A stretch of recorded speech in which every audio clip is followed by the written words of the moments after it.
Hello, everybody. Will we get going here in a couple of minutes? Let's get some more people on here.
Hello, Jack. How are you today? Scott, I'm doing good. How are you doing? I'm doing well.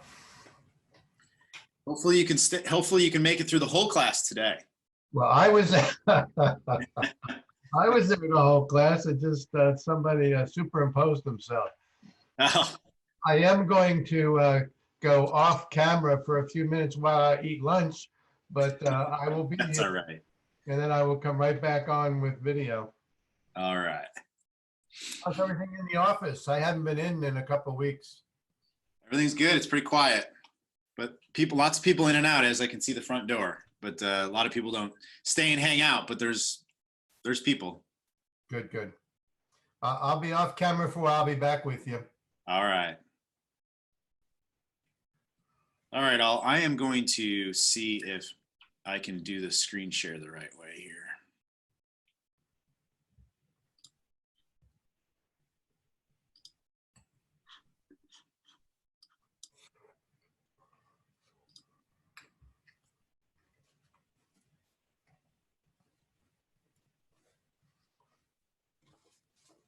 All right, who can tell me? Can you guys see the full screen or do you see the screen with the bunch of slides at the bottom?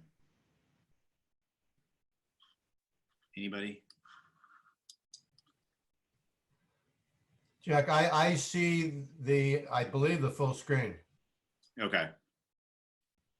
It's got your logo and like the cover page to the presentation. All right. Then we should be good.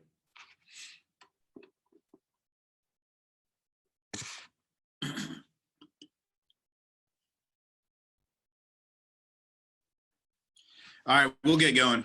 It's a couple minutes after 12 here. Well, thank you all for joining me today here. This is a great class. I have taught this class all over the country. This will be a shortened version. The version I usually teach is a 4-hour class. So there's going to be a lot of information. So get your pen ready and to take notes, because that's mostly the biggest comment that I get off the class is that people took a lot of notes. I will share some of the slides that I'll put it into a PDF and be able to share it to y'all. All you gotta do is email me and I'll email this out to you.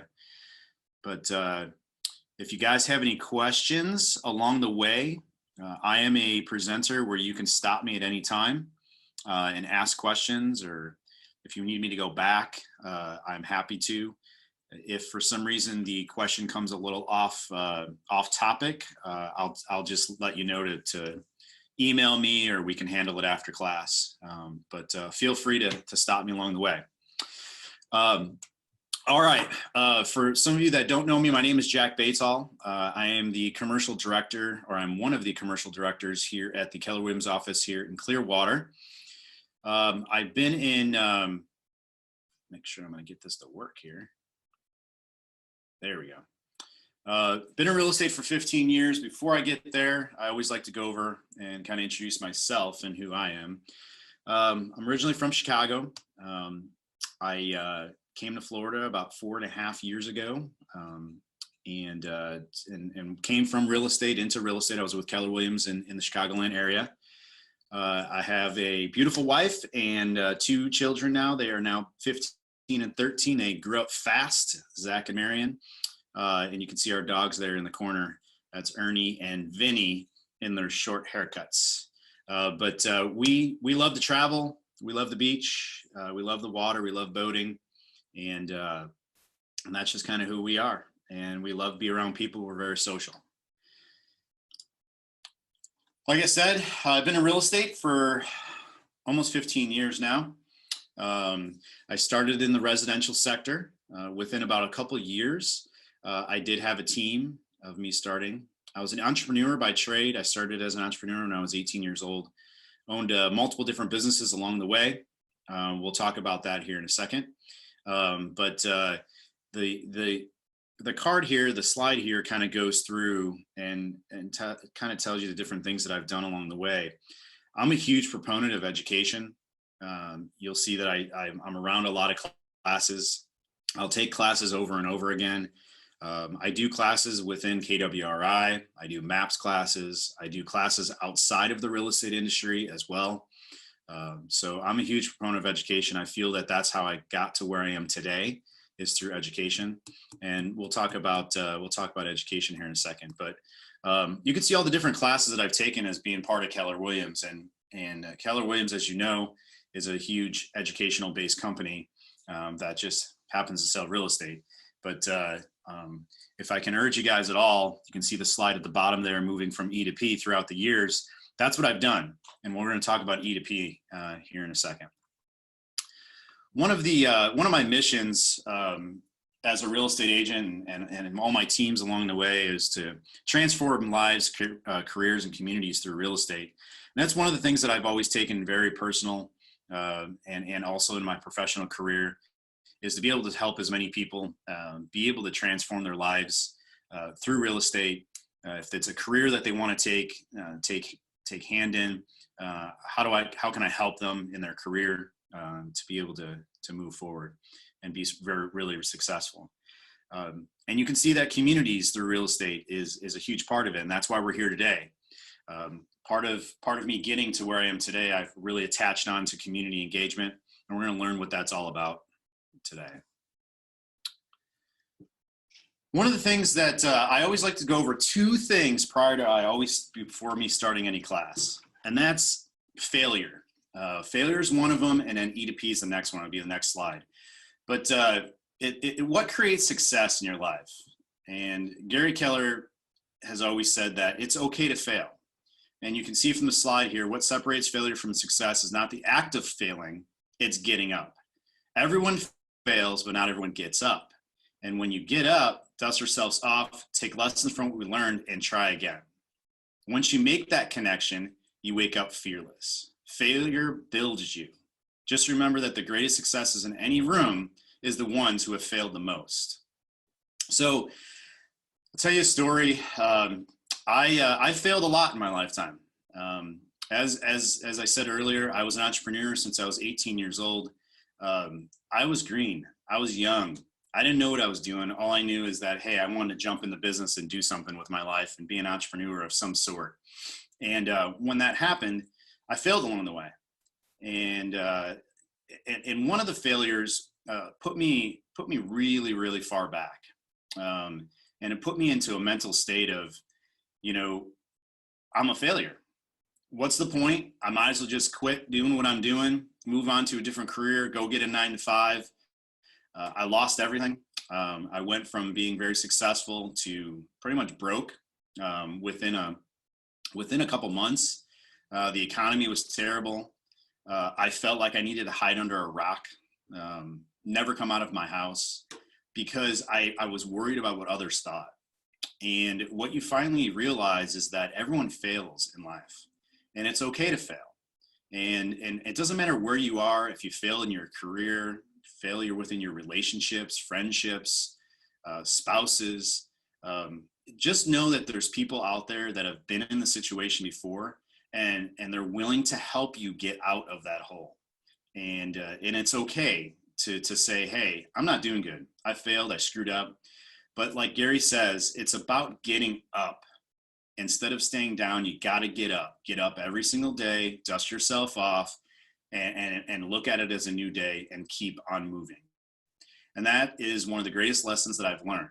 How did I end up at Keller Williams? I ended up at Keller Williams because I realized that Gary and Keller Williams is one of the companies that says it's okay to fail. We're here to help you. And I was with another company prior to here. And every time I'd screw up, every time I'd make a mistake, they come down on you so hard that it was like, what is going on? And that's one of the things that I learned coming over to KW, is that it's okay to fail. So one of the things that I will throw out there is it doesn't matter where you are in your career, in your life, relationships, you'll be in a better place. Just keep your head up, be a proponent of education, like showing up today. Surround yourself with the right people, successful people, and you'll get yourself going in the right direction. All right, so one of the things, like I said, I always like to start a class with is there's something called 6 personal perspectives. And just by a show of hands for some of the screens that I can see, has anyone taken 6 personal perspectives, a class at Keller Williams?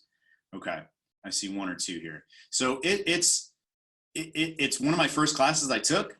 It's probably one of my favorite classes that Keller Williams offers.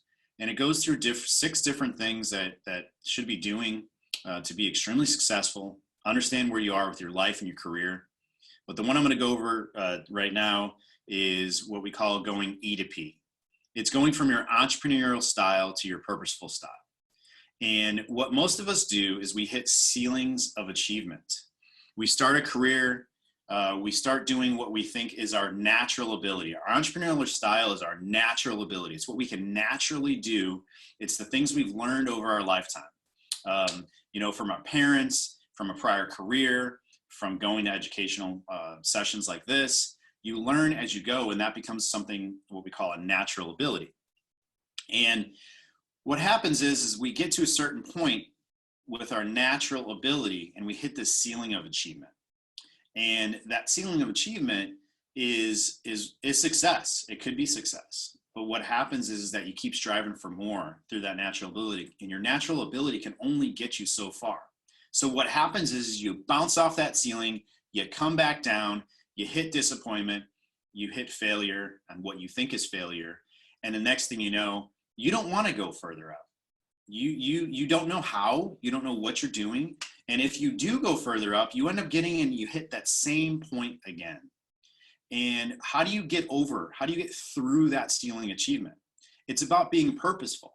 It's about showing up today. It's about waking up every single day with a purpose on being able to say, I want to go to my next level. And how many ceiling achievements can you guys hit in a year? Many. In your career, hundreds. You have to know that you have a natural ability to get you to a certain level. And then once you get to that certain level, you have to be purposeful through training, coaching, consulting to be able to get through to that next ceiling of achievement. I'll tell you a story that I always add in right here is that I've been involved with coaching pretty much from my first year in the real estate industry. And throughout time, I've been part of MAPS coaching. I've had coaches throughout. I have a new coach right now. And throughout time, I've actually even had to change my coaches because my coaches were actually only able to get me to a certain ceiling of achievement. And I had to say, wait a second, I need something more. I need to be purposeful in the idea of being strategic and being able to get to a higher level. So I had to make coaching changes. I had to take a look at my models and my systems and say, okay, my models and systems are only getting me to a certain level. I need to add to them. I need to go check and see where other successful agents have been more successful than I have been. What's in their systems? What's in their models? Who's holding them accountable? So if anything, that out of all the classes I teach, I always talk about E to P because it's my favorite 6 personal perspective. And I feel like that is what made me finally open my eyes and realize that failure is only a short term. And if you can realize what your natural ability is, and then realize that if you're purposeful through training and coaching, you can get to your next level. And you can break through 1 million different ceilings to get you to where you want to be. So just thought I'd throw that out there. Does anybody, I'll kind of open it up here for a second. Does anyone have anything that where they were in their career that they realized the idea of E2P and they realized that they needed more training? Does anyone have an example of where that can come from or how that can come into play? Anybody? Somebody? No. Okay. So I'll throw out something. So let's say you're in your career right now and you are selling 24 homes, and you feel like you've sold 24 homes year over year, and you're wondering, how are these other single agents, let's just use as an example, how are they selling 40 homes? How are they selling 50 homes? What are they doing different than what I'm doing?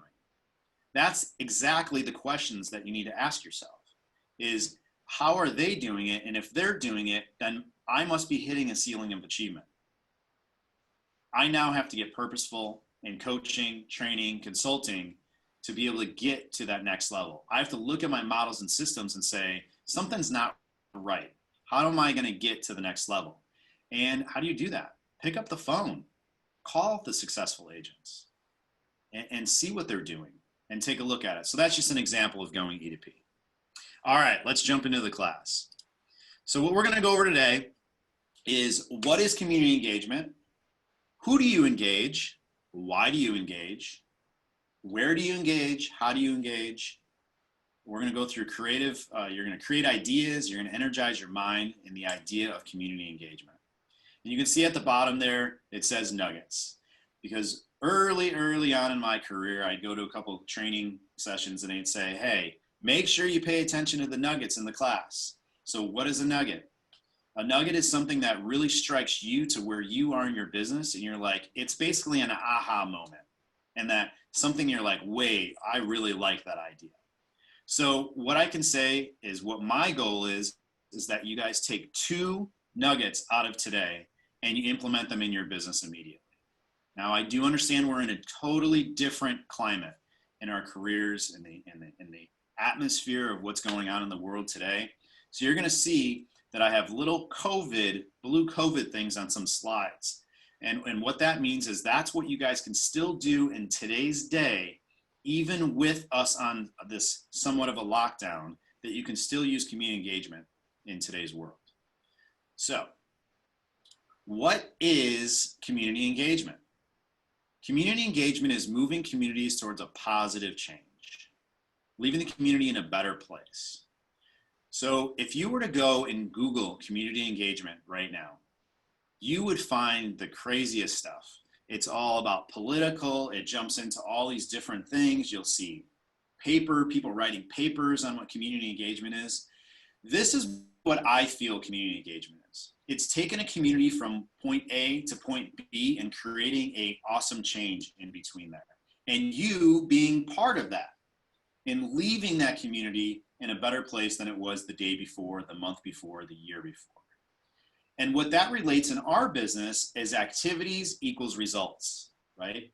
The more times we pick up the phone, knock on a door, call our sphere, our past clients, our current clients, the more activities that we do, the more results that we see. Same kind of concept in community engagement. You're taking communities and you're moving them to a positive change and leaving them better than they were the day before. So who do we engage? We can engage churches, non-for-profits, schools, local businesses, families, and you can actually even do civic duty. You can be part of a city council, city commission. You can be on a committee within the city, with the county, the state, right? There's all kinds of different things that you can do. So these probably 6 right here is what I concentrate on the most, or what I've noticed that I've concentrated on the most throughout my career. And you'll see that I'm going to go through a bunch of different things through today that kind of touches on each one of these, on how you can actually turn it and do it in your business right away today. All right, so why do we engage? What's interesting is that when I was developing this class years ago, I had just taught a class to my team on pre-listing packets, on the idea of, why do you do a pre-listing packet?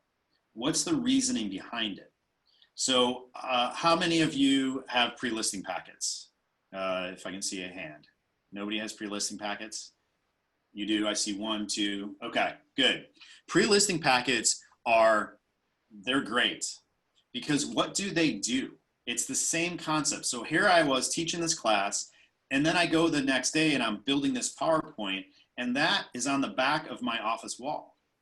And I'm thinking to myself, okay, how's this slide gonna go? And I can literally see the reflection of that board on my computer screen. And I'm like, wait a second, it's the same exact concept, right? So you engage in the community, you give a pre-listing packet to a client prior to you visiting them, okay? So what a pre-listing packet is let's say you're gonna go on a listing appointment next week on Monday.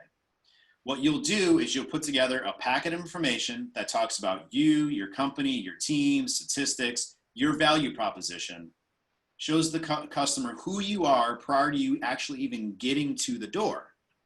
What does that pre-listing packet do? It builds trust. It gains trust before you even get in the door, right? So if you're engaging in the community, what that does, it shows people that you're already out there. They can see you out in the streets.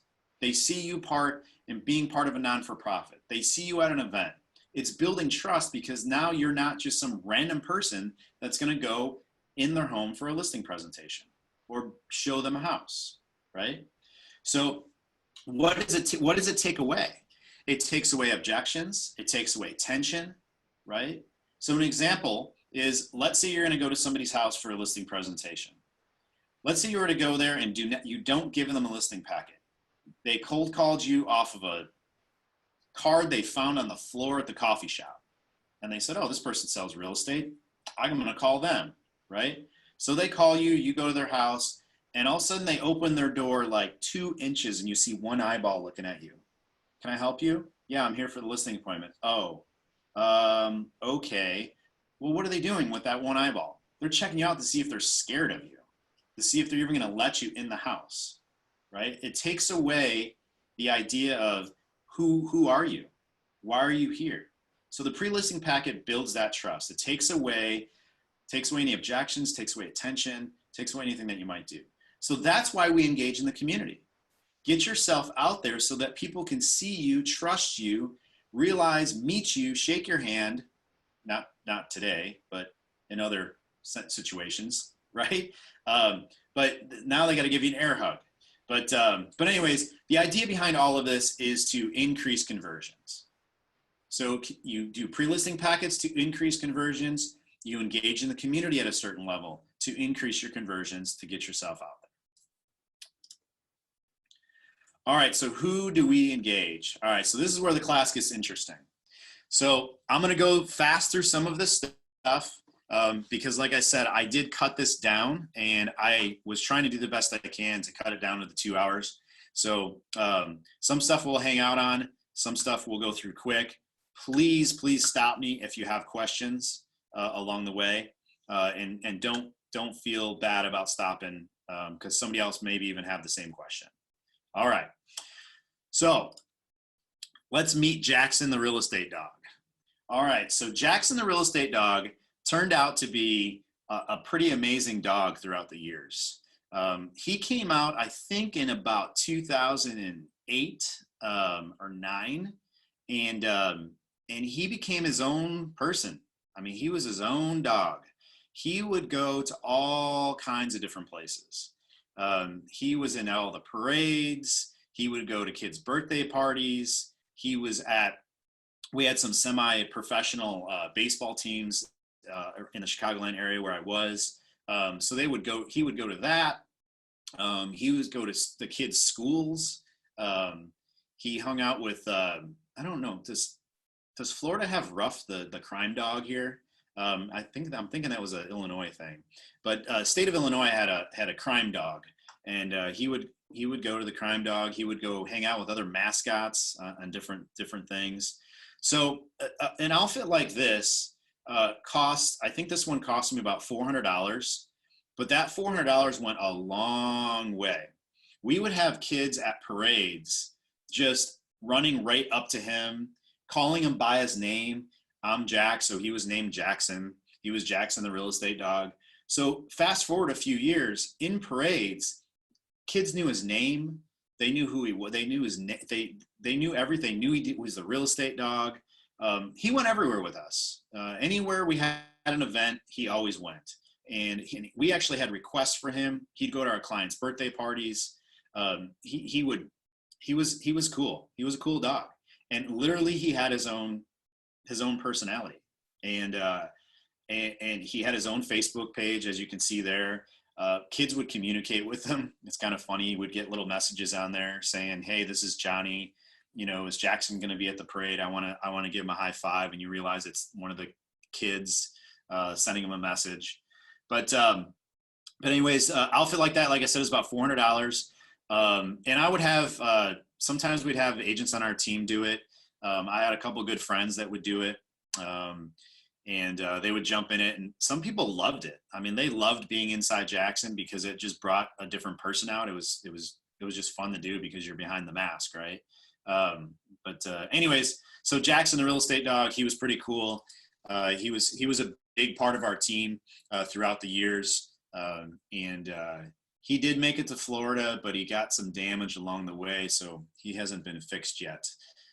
But anyways, Jackson's cool. All right. Next thing, now these are expensive. This is obviously not low-hanging fruit, but wrap trucks throughout the years for me has been a huge thing. You'll see it here throughout the slides. We use the wrap trucks in parades and different events. We'll use them for non-for-profits when non-for-profits need to move things around. We'll volunteer the trucks for all kinds of different things. We actually had trailers along the way that were wrapped as well. But our wrap trucks, they're obviously a marketing piece, but they're also used for community engagement. You have to use them right. You'll see agents with moving trucks where they wrap the moving truck and they let non-for-profits use it, or if you buy or sell a home with them, they can use it. But ours is used a little bit different. Our trailers are used for clients to move stuff, but ours are used a little bit differently. You'll see along the way as we go. So just so you know, like the commercial truck that we just got wrapped last year before here in Florida, that cost me $2,700 to do that full wrap. The blue truck on the right side of the screen there, amazingly, I still have that truck.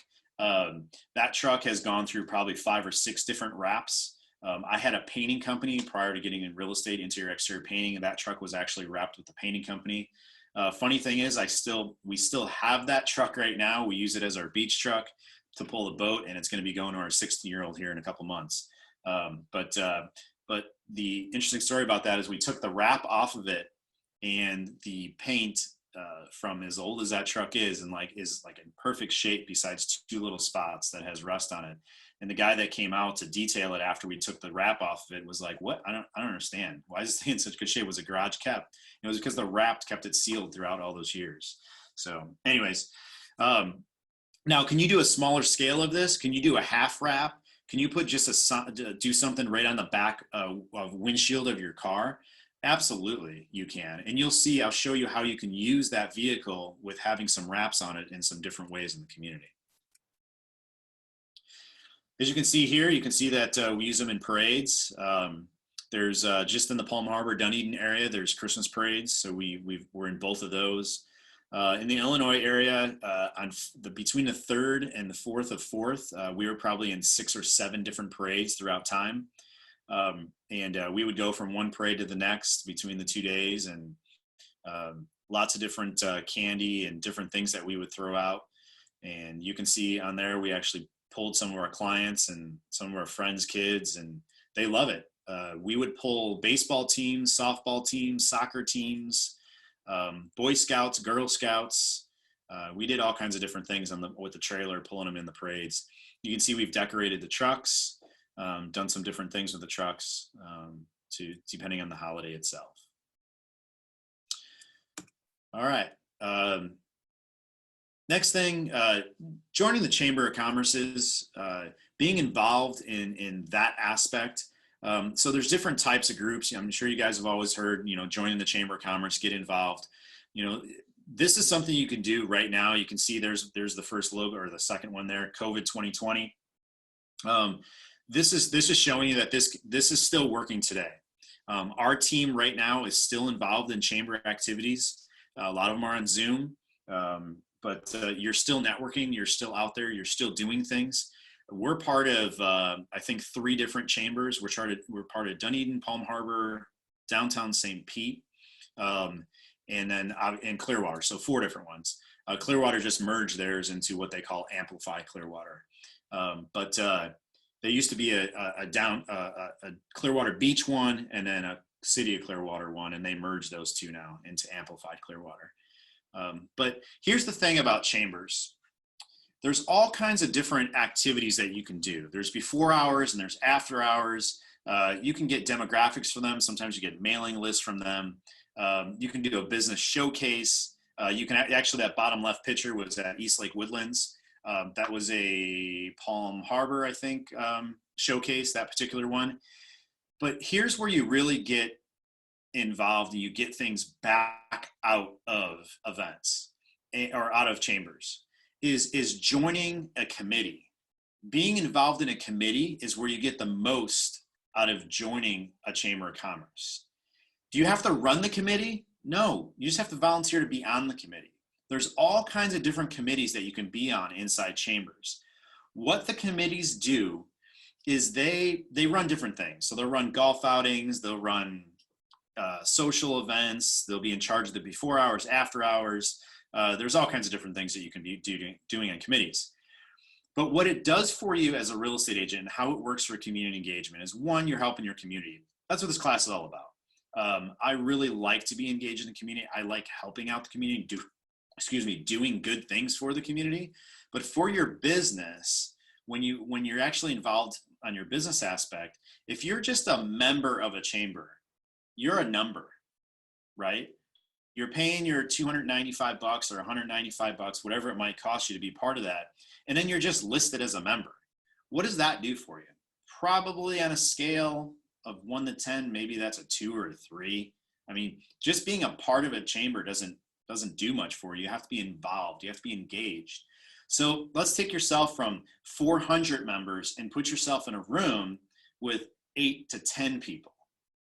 Now you're getting somewhere.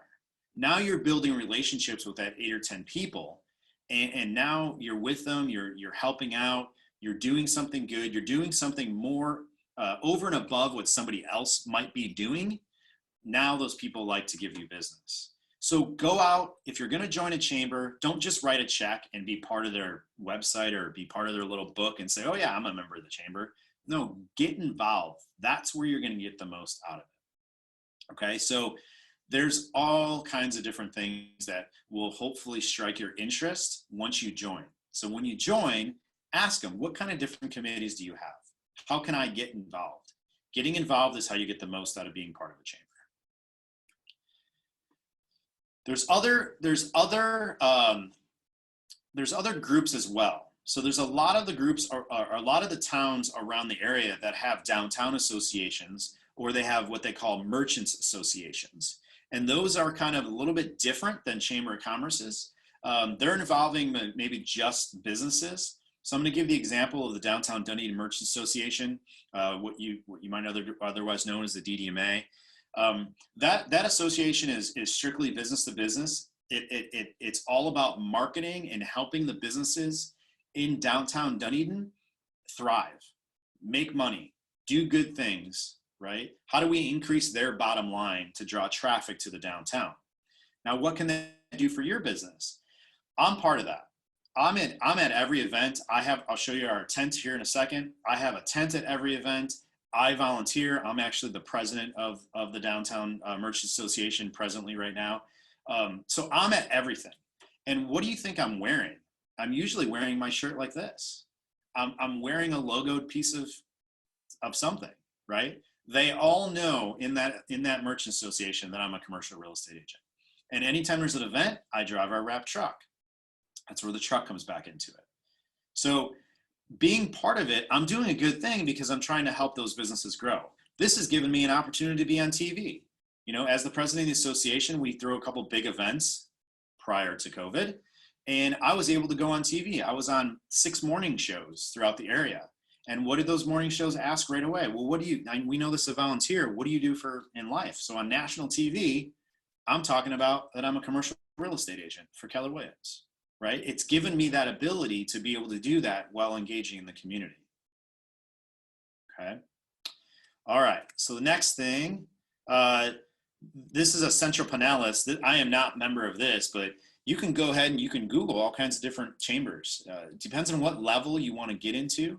I will tell you, getting back to the DDMA is more of a non-political affiliation, I guess I would say. Chambers usually have a little bit of a political affiliation to them, non-biased either way between party lines, but there's usually a little bit more tie-in to them, where the smaller organizations are usually about business to business. So go ahead and Google wherever you're at. You know, you can be in Miami, you can be in Sarasota, you can be anywhere. Find those organizations, get involved, but don't just write a check. Get involved with the committee. Do something good. We talked about civic duty. Where I came from in Illinois, I was a liquor commissioner there. One of the things I didn't mention early on is that I was in the nightclub business for 13 years. My wife and I owned a nightclub. It was a college nightclub at Illinois State University. When I retired out of that business and sold that business off, the city came to me immediately, and I knew everybody. I knew everybody in the town because I was in real estate and I owned the bar. The mayor came to me and said, "Hey, we need you to be the liquor commissioner." So I was liquor commissioner there for 3 years, but that was my civic duty. I was involved in the community. Did it help me? It absolutely did, because I would get business. The more engaged I was in the community, the more people I was around, the more events I was at, the more and more people knew that I was in real estate. So is there something that you like being a real estate agent? Most of us like homes, right? That's why you got into it. You like the idea of showing homes. Homes interest you. Well, cities, counties, they have committees that are around historic homes, historic preservation, if that's something that you might like. Building and zoning, you can be on the building and zoning committee. What does building and zoning do for you? On the commercial real estate side, that's my next move at some point here in the future, is that I'm either going to get involved at a city level somewhere or a county level on the building and zoning committee. And that's going to allow me as a commercial real estate agent to kind of know things prior to. I'll know when things are coming in to get approval, and I'll know when a development's going to start happening, right? And then I can start paying attention to what's going on around the land and be able to use that in my business to gain more business. So there's all kinds of different things. If you have interest in that, in any of these things, you can always reach out to me and we can brainstorm a little bit on how we can get you involved. This is an interesting one. Our team was actually really involved in this idea. So this is called parking days, and this is really used in really urban areas where there might be high rises with not a lot of green space. People don't have outdoor spaces that they can have a barbecue on. Florida, this could be maybe a little bit different because people are always outside here. But in Illinois, it worked out good, and I always leave it in these slides. So what we did is you close off parking spaces and you make them outdoor areas. So you can see in some of the photos here, people had all kinds of different things. These are just the photos that I used. You can see that we made a little nook here for reading on the top left-hand corner. And we borrowed some benches from a non-for-profit. People hung out on that. And then actually the city that day allowed people, there was a winery right to the left of that. They were letting people go out there and drink their wine on the street and have fun. And that stayed up for a couple days. You can see that we had a little game area that people came in and hung out at. This went up and down all the streets, and our team was a big factor in this. All our agents pitched in and got it organized and set it up. So what I'm saying and why I'm using this slide in actuality is to show you that if you are part of a team, or you have 2 or 3 agents that want to get together and figure out an event to be able to put in a town, something like this, get together, because what happens is you end up working with all kinds of different people to put something like this on. You end up working with the business owners, with the community, with the city personnel to put something like this on, and it gets your name out there, gets you to have more conversations. Last year, we were part of, obviously there's lots of events that go on throughout the town. So this was the Music Fest that we sponsored. This was our second year sponsoring this. You can see the tent there. This is actually the slide prior to had our residential tent on there, but this is our commercial tent. And then this year I pumped it up a little bit, threw a little bit more money into it, and I bought these t-shirts that just says Love Downtown Palm Harbor, and I put our logo on the back and I handed them out for free. We handed out 1,000 t-shirts, and what's so cool about that now is you see people walking around with them everywhere in Palm Harbor. You'll go to the Y, you'll be at the beach, you'll go to the grocery store and people are wearing them. And you can see the koozies. I got one right here actually as well, but you can get these koozies are very, very cheap. I have them that say all kinds of different things on them. Like this one says Love Downtown Palm Harbor. I have Love Downtown Dunedin. We have a Tampa Bay one because we were doing an event in Tampa Bay. So there's all kinds of different ways to do it. So the reason I throw this slide up here with the attorney next to me, if you can see Fran Hatch right next to me there. Fran she's the one that should be doing this class. She does not, she is so engaged in the community and does all kinds of the same things that I do, but hers are at a whole nother level. She has an entire 5-person team that does only community engagement throughout the entire state of Florida. I don't know if you can see that gentleman in the back. I think his name is Mike, if I remember right. And you can see Mike drives a wrap truck. And prior to COVID, obviously, they would do 5 to 6 events like this with tents a day. And he would drive all throughout Pinellas County and Hillsborough County and put these tents up. And he put them all up, and then the workers would show up and man the tent. Their calendar was so crazy. They have 2 wrap trucks like that. Just here in this office for the Tampa Bay, or I guess I would say Pinellas County. And then they have an office in Hillsborough and Fort Lauderdale, I think. But he says that it's crazy, all the events that they're at. And they just hand out stuff and go to all kinds of different events. Pretty interesting. All right, next thing, community baskets. Community baskets are awesome. There's all kinds of different things that you can do with gift baskets. And where do you find these gift baskets? Like, how do you know where to give them out? Just pay attention to Facebook. You'll see people doing a fundraiser. If you go on Facebook and you go to events in your area, you can see that people are throwing charity events. They're throwing fundraisers. What can you do? You just call them up and say, hey, I'd love to be able to put a gift basket in. Is it okay? They're not going to say no, because that's what the whole idea is they're fundraising money, right? Can I come to the event if I do a basket? Yeah, why not? What do? You go to the event, right? Introduce yourself on what you do and give something with the basket. In a little bit here, I'm going to throw a huge bonus into this gift basket and how you can make this gift basket basically go on steroids. But this is easy way to do it.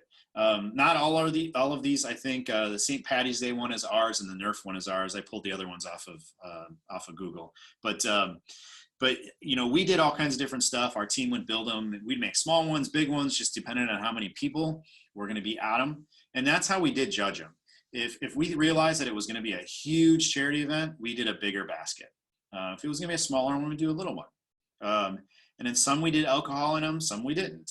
Just really depends on kind of what was going on in them. And if you're just starting out, you do not need to do a huge basket like this. You can do one little thing in wrapped in plastic. It could be a bottle of wine that costs you $12. The idea is that you're participating in that fundraiser. And the people who are running those fundraisers, they love it. They love that you want to participate. They don't care if it's a $5 ticket item or a $500 ticket item. They just want something in there because you're donating it and they're going to make money off of that, right? So whenever you see them on Facebook, coffee shops. A lot of times you'll see them in coffee shops where there'll be a flyer as you're walking in and out. Some grocery stores have a little community board. Look for community boards and you'll find fundraisers that you can be part of. Local restaurants also are where the fundraisers are at most of the time. So if you're really engaged in your community, you can ask them, hey, do you have any fundraisers coming up anytime soon? Walk in, introduce yourself to the manager, and say, hey, I was just wondering if you had any fundraisers coming up. You'll end up realizing a lot of the restaurants that do fundraisers are very proactive with fundraisers, and then you'll pay attention to their Facebook page. For instance, an example of that is Pisces in downtown Dunedin. They do a lot of fundraisers for different community organizations. So we are part of most of her fundraisers that she does there, because it's easy for us. People come to her because they know that she's very active with them, and then we throw in different gift baskets and gift certificates and all kinds of different things, right? You can take this a step further and do what I would consider like a double engagement, where instead of buying random stuff like this, you go to a small business and you make a gift basket out of from a small business on what they have. So it could be anything. It could be a small business wine shop, clothing boutique, something like that. You can buy a gift certificate and something else. So now you're helping small businesses, especially like today, and you're also helping a charity. All right. So hang on a little bit. We'll show you show you the steroids on how we add steroids in that basket. Okay, so we were very heavily part of a non-for-profit in Illinois. My team was, a phone call was made to me and said, hey, can you donate some money towards a non-for-profit? It's called West Bloomington Revitalization Project. And it started as a 6 women around a table in what we would consider as somewhat of a blight area of town in Illinois, where I was at. And they said, we're trying to get this non-for-profit going, and we're looking for people to donate some money towards the organization. So I'm like, sure. I said, but I want to know more about it. Fast forward 5 years later, our team funded that non-for-profit for probably about 50% of their budget. Our team loved it. We loved being part of it. We helped that organization grow from basically 2 programs to 9 different programs that helped it with the community. Bed Blitz, which I'll talk about here in a second, was one of those programs that we provided beds to underprivileged kids. But we helped owner-occupied homes in the area that needed roofs. We would get grants from all kinds of different places. We ended up growing that non-for-profit. It now has its own building. It has a tool library inside of it. It's one of the other programs where we rent free tools out to the community. State Farm Insurance was one of the big players in that. They donated $25,000, and they continue to do that year after year to supply the tool library with more and more tools. So the reason I tell that whole story about all of that is that if there's a non-for-profit out there that really grabs at your heart and you realize that you think you can do something bigger with it, go for it. And as you know, being part of Keller Williams, you know that there's people out there that love to give. You can take a non-for-profit that, in our situation, it was doing maybe $2,000 a year. It now does about $750,000 a year to what it is today. And I'm very, very proud to say that my team was a big player in that. Real estate is what made that non-for-profit be able to be what it is today. So the Bed Blitz was a huge part of that organization. And we ended up doing it twice a year, and we were able to get all the wood donated, all the mattresses donated. And then what we did is we rented a big warehouse, and we set up different stations, and businesses came in with their employees and built the beds.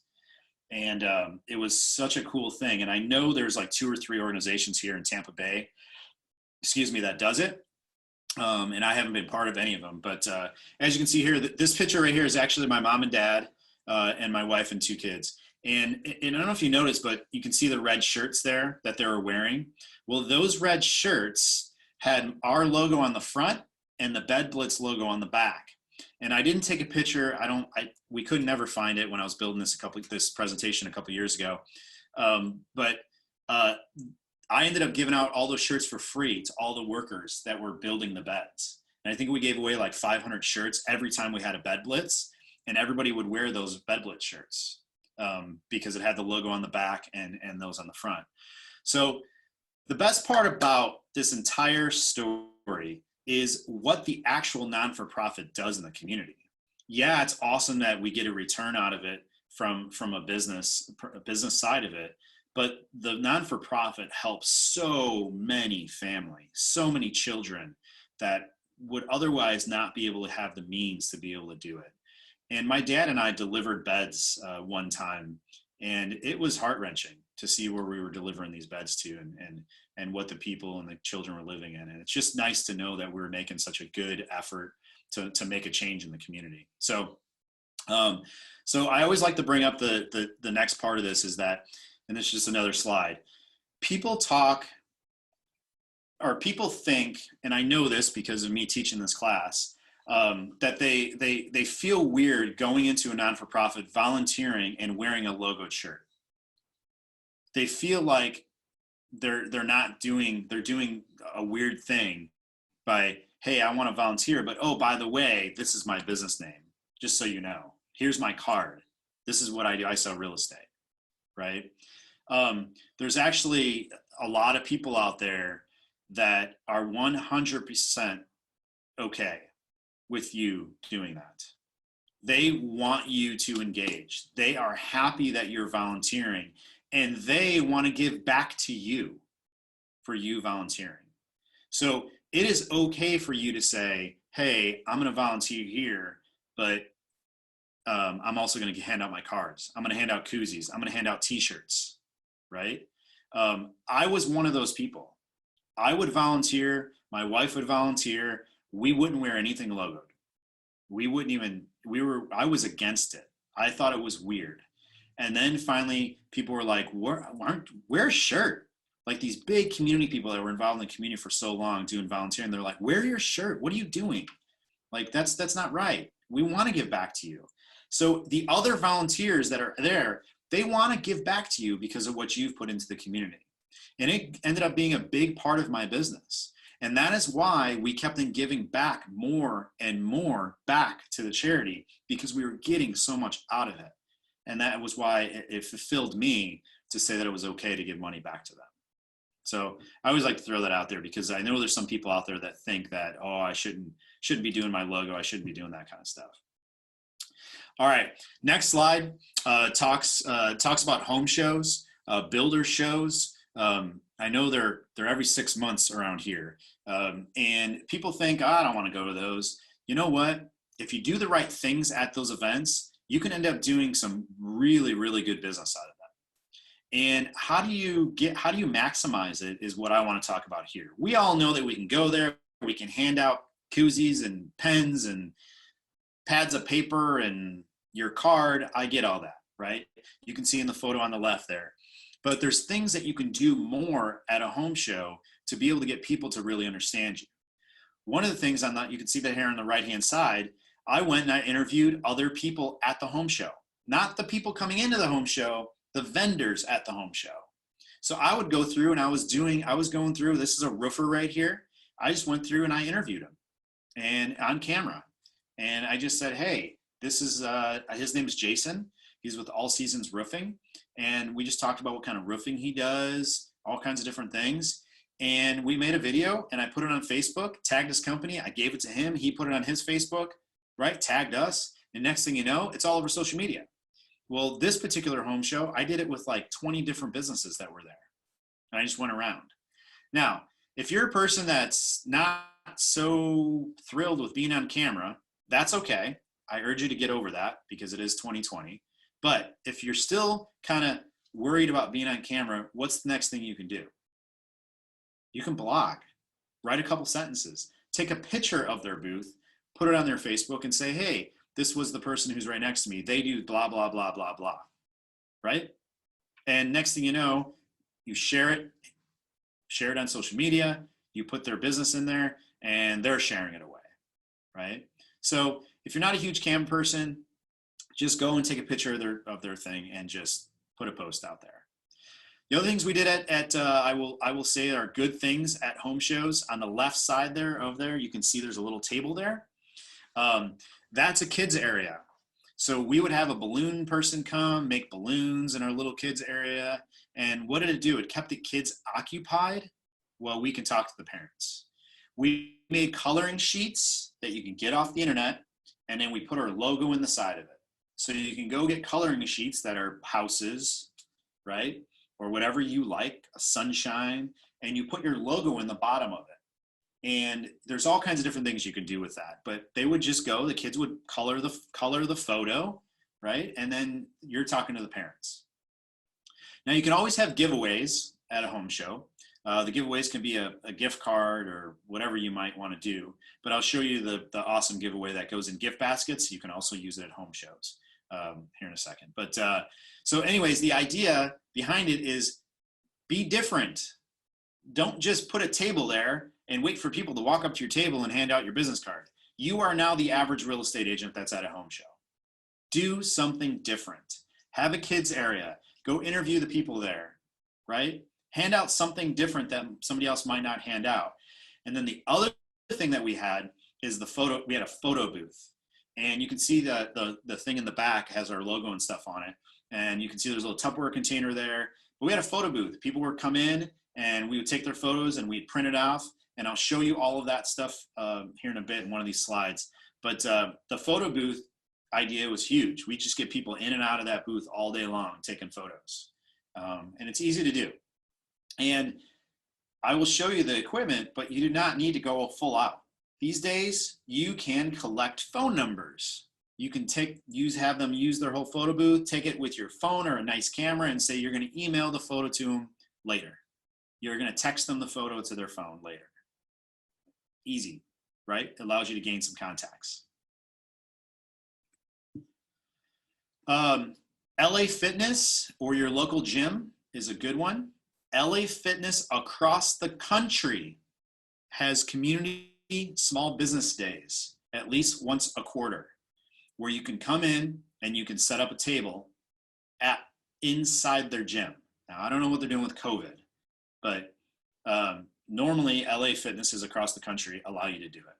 So we were doing 2 to 3 LA Fitnesses when we came to Florida. We were doing a couple, and then we kind of got into some small gyms here.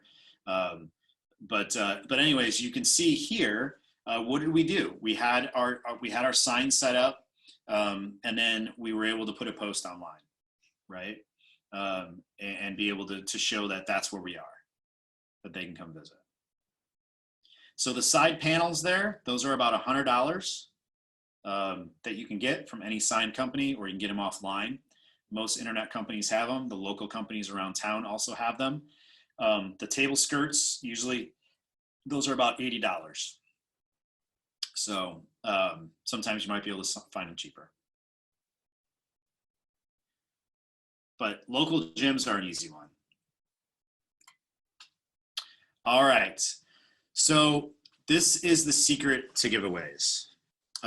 This is how you really, really entice people to come back to you, to use you. Now, let me preference something. I have never been a discount broker, and we're not going to talk commissions today, but I've never been a discount broker. I'm just against it. I feel like we offer a ton and we should be paid for what we do. Okay. This program is a way to gain business, but understand that these are not things you pass around on the street to every single person. This is used for a charity to make money, and lots of it off of something that you give them. All right, so how it works, we have a VIP buyer's package and a seller's package. These are basically like gift certificates. And what it does, and the other thing I will preference with is that I urge you to check with an attorney to go over what you can and cannot do, or your broker. Obviously, most of us on here are probably with Nikki and Gary, so I would check with Nikki and Gary first before going in and doing something like this. But I will tell you, in Illinois, it was legal. In Florida, it is legal. You can do it. But you got to be careful on how you do it and make sure you do it the right way. So what you're doing here is you're basically paying for different things that your buyer or your seller might need on their home. So you can see that we gauged it. So on the left side here is what their sale price would be. And in the column next to it is what you're giving back to them, okay, off your commission. And you can see that we cap it. Now you can make this however amounts you want to make it. You can make all of these $100 if you want, right? So the idea here is that this goes inside those gift baskets. You then go to the charity event and you talk about this. A lot of times they gave me the microphone and they said, you talk about it. These, at most of the time, if I was at the charity event and I was able to speak on the microphone, these were up there with the vacations. If you go to a bigger charity event, you'll see that they'll auction off vacations or vacation homes or day on the boat or whatever, and they go for a lot of money. These go for a lot of money. The highest one that I ever had one go for was $2,000 to a charity. Somebody paid $2,000 to get this gift certificate. Okay. And the reason is because it was a write-off to the charity and they gave it to their grandkids. Their grandkids were going to be buying a house and the grandparents wanted to support the charity. And then they ended up getting their grandkids, I think it was, they bought like $250. So it was $1,500. Now, did grandpa and grandma pay $2,000 for it? Yeah, but they were giving it to the charity anyways, right? So this was a great way. And then they actually gave it to them as a Christmas present to their grandkids. And what did their grandkids have to do? They had to use us. Now we just got a client. Now you do the commission in your head off of normal commissions. We helped the charity out, get $2,000. We had to give up $1,500. But how much was our commission off normal commissions off a $250,000 house? And we got a client. So the best one is that we had a person buy they ended up buying like an under $100,000 house. Well, that person ended up being a client with us. They bought 3 houses and 2 rental properties with us off of this. Did we give them the same discount every single time? No way. They just got it on their first one. They became a lifetime client of ours, right? So, which I still talk to today. He calls me all the time and asks me different questions because he's become a real estate investor in the Illinois area. So anyways, so you get the idea of it. These are the letters that would go out. And I do want to open it up to questions because usually people start firing questions at me right now. And this whole Zoom thing throws everything off. But fire away at some questions on this because I always get questions at this point in the class. Where do we use it? How can we use it? Now, we've used them at the LA Fitnesses. We've used them in the gift baskets.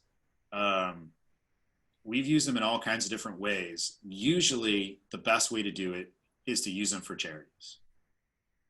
And the best way to do it is make sure that you are actually at the event to talk it up, is how you do it. So does anybody have any questions? Yes, Jack, how do you use it at the LA Fitness? Because I've been doing volunteer over there before the COVID. And I was doing it at the beginning of the month, at the end of the month. Okay. I mean, how do you use the certificate, the giveaway? Yeah, so you can do it in 2 different ways. You can do the old school, fill out the little sheet, and we're going to put you in a box, and we're going to pick your name out. Or what I would do with our agents there is I'd say get a good conversation going with somebody, build rapport, make sure that you think they're actually going to buy a house, and then go give it to them. Go walk over to them and be like, hey, my supervisor, or hey, we had some extra ones of these left over, and make it look like you're giving them something that, can help out. Say, hey, use this. If you use this, you're going to get $1,500 back, or you're going to get $1,000 back. Or you don't want to do those amounts, do $100. Hey, you're going to get $100 back. Now you can do it. You can see that when we did it, we paid the home warranty company, the home inspection. We had radon by us, termite, closing costs. We paid the attorneys directly, not off the settlement sheet, directly. You can pay them on a settlement sheet. It just gets deducted off your commission. But That's how we did it. So Myra, to get back at your question, that's how we did it there. Okay. You can do a Dropbox, or you can just have a good conversation with them, and then see if they're willing to take it from you, right? If they don't, Yes. we know that there's high statistics with gift certificates, right? That people don't use them. That's true. Right. But our main objective on these was non-for-profits. That's where, or charity fundraisers, for whatever it might be, for a family, a GoFundMe. Speaking of GoFundMes, I didn't mention it earlier. I had it on there, but I didn't mention it. GoFundMes is another way to pay attention. So let's say we all get them, right? We get them in our Facebook feeds right now. You'll see, hey, GoFundMe for this family that lost this or needs help or whatever it might be. Sometimes I'd contact them and say, hey, I'm going to give away this gift basket online, and then I'm going to donate all the money back to you, right? Or if you want to do it, you're welcome to. I'm going to donate this gift basket to you guys, and you guys can raise money off this gift basket and throw this package into it. But GoFundMes are another way to kind of see where you can help out.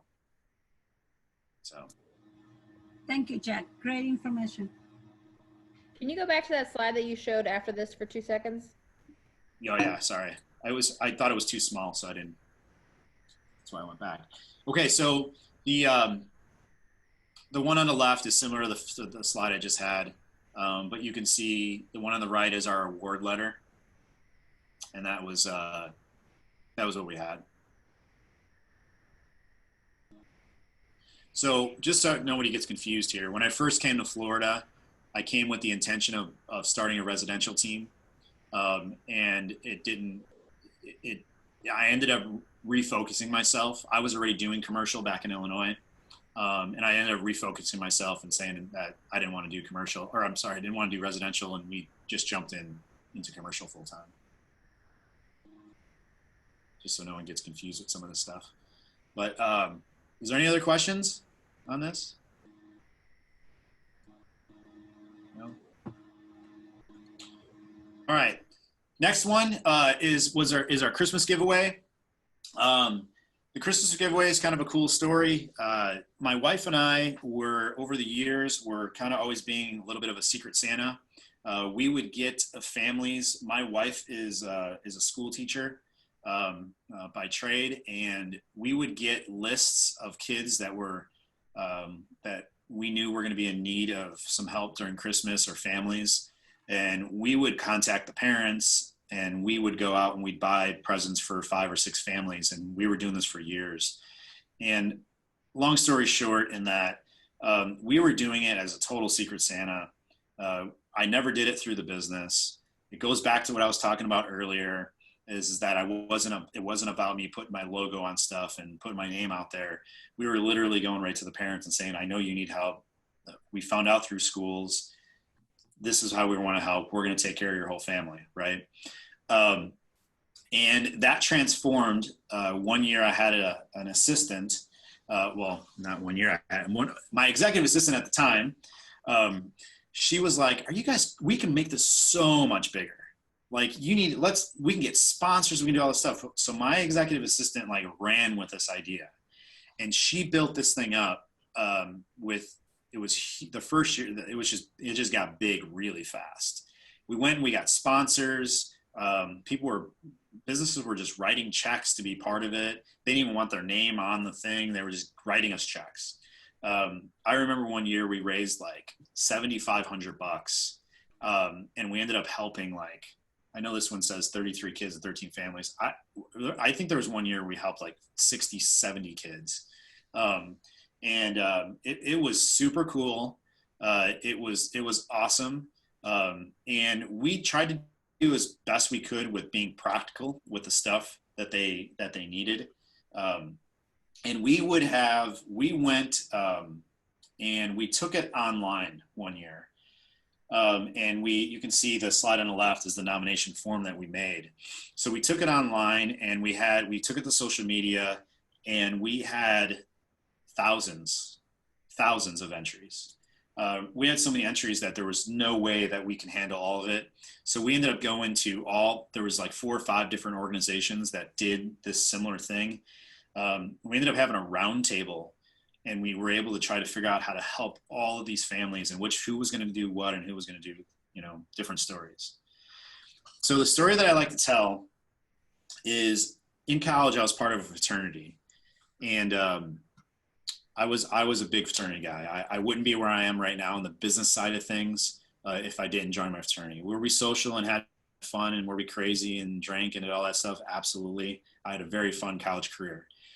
But the business side of fraternity taught me so much about managing people and business, and it's brought me to where I am today. There's no doubt. But when we did this event and we put it online, there was an older fraternity brother of mine that lived in the area. And all of a sudden I'm looking at the sheets. It's on a big screen TV in a conference room, and I'm looking at this Excel sheet that it all populates into. And I see this name on there, and I'm like, that can't be him. And so I kind of Google it. And I'm like, wait a second. It's talking about his kids and about all this stuff. And they have to fill out a paragraph about like what's going on, right? I had no idea what was going on with this guy. He never reached out. I was one of a couple of fraternity brothers that lived in the area. He never reached out, never said anything. His home was in pre-foreclosure. It was crazy. And so I called him. And I'm like, hey, did you fill this form out? Did your wife do it? What's going on, man?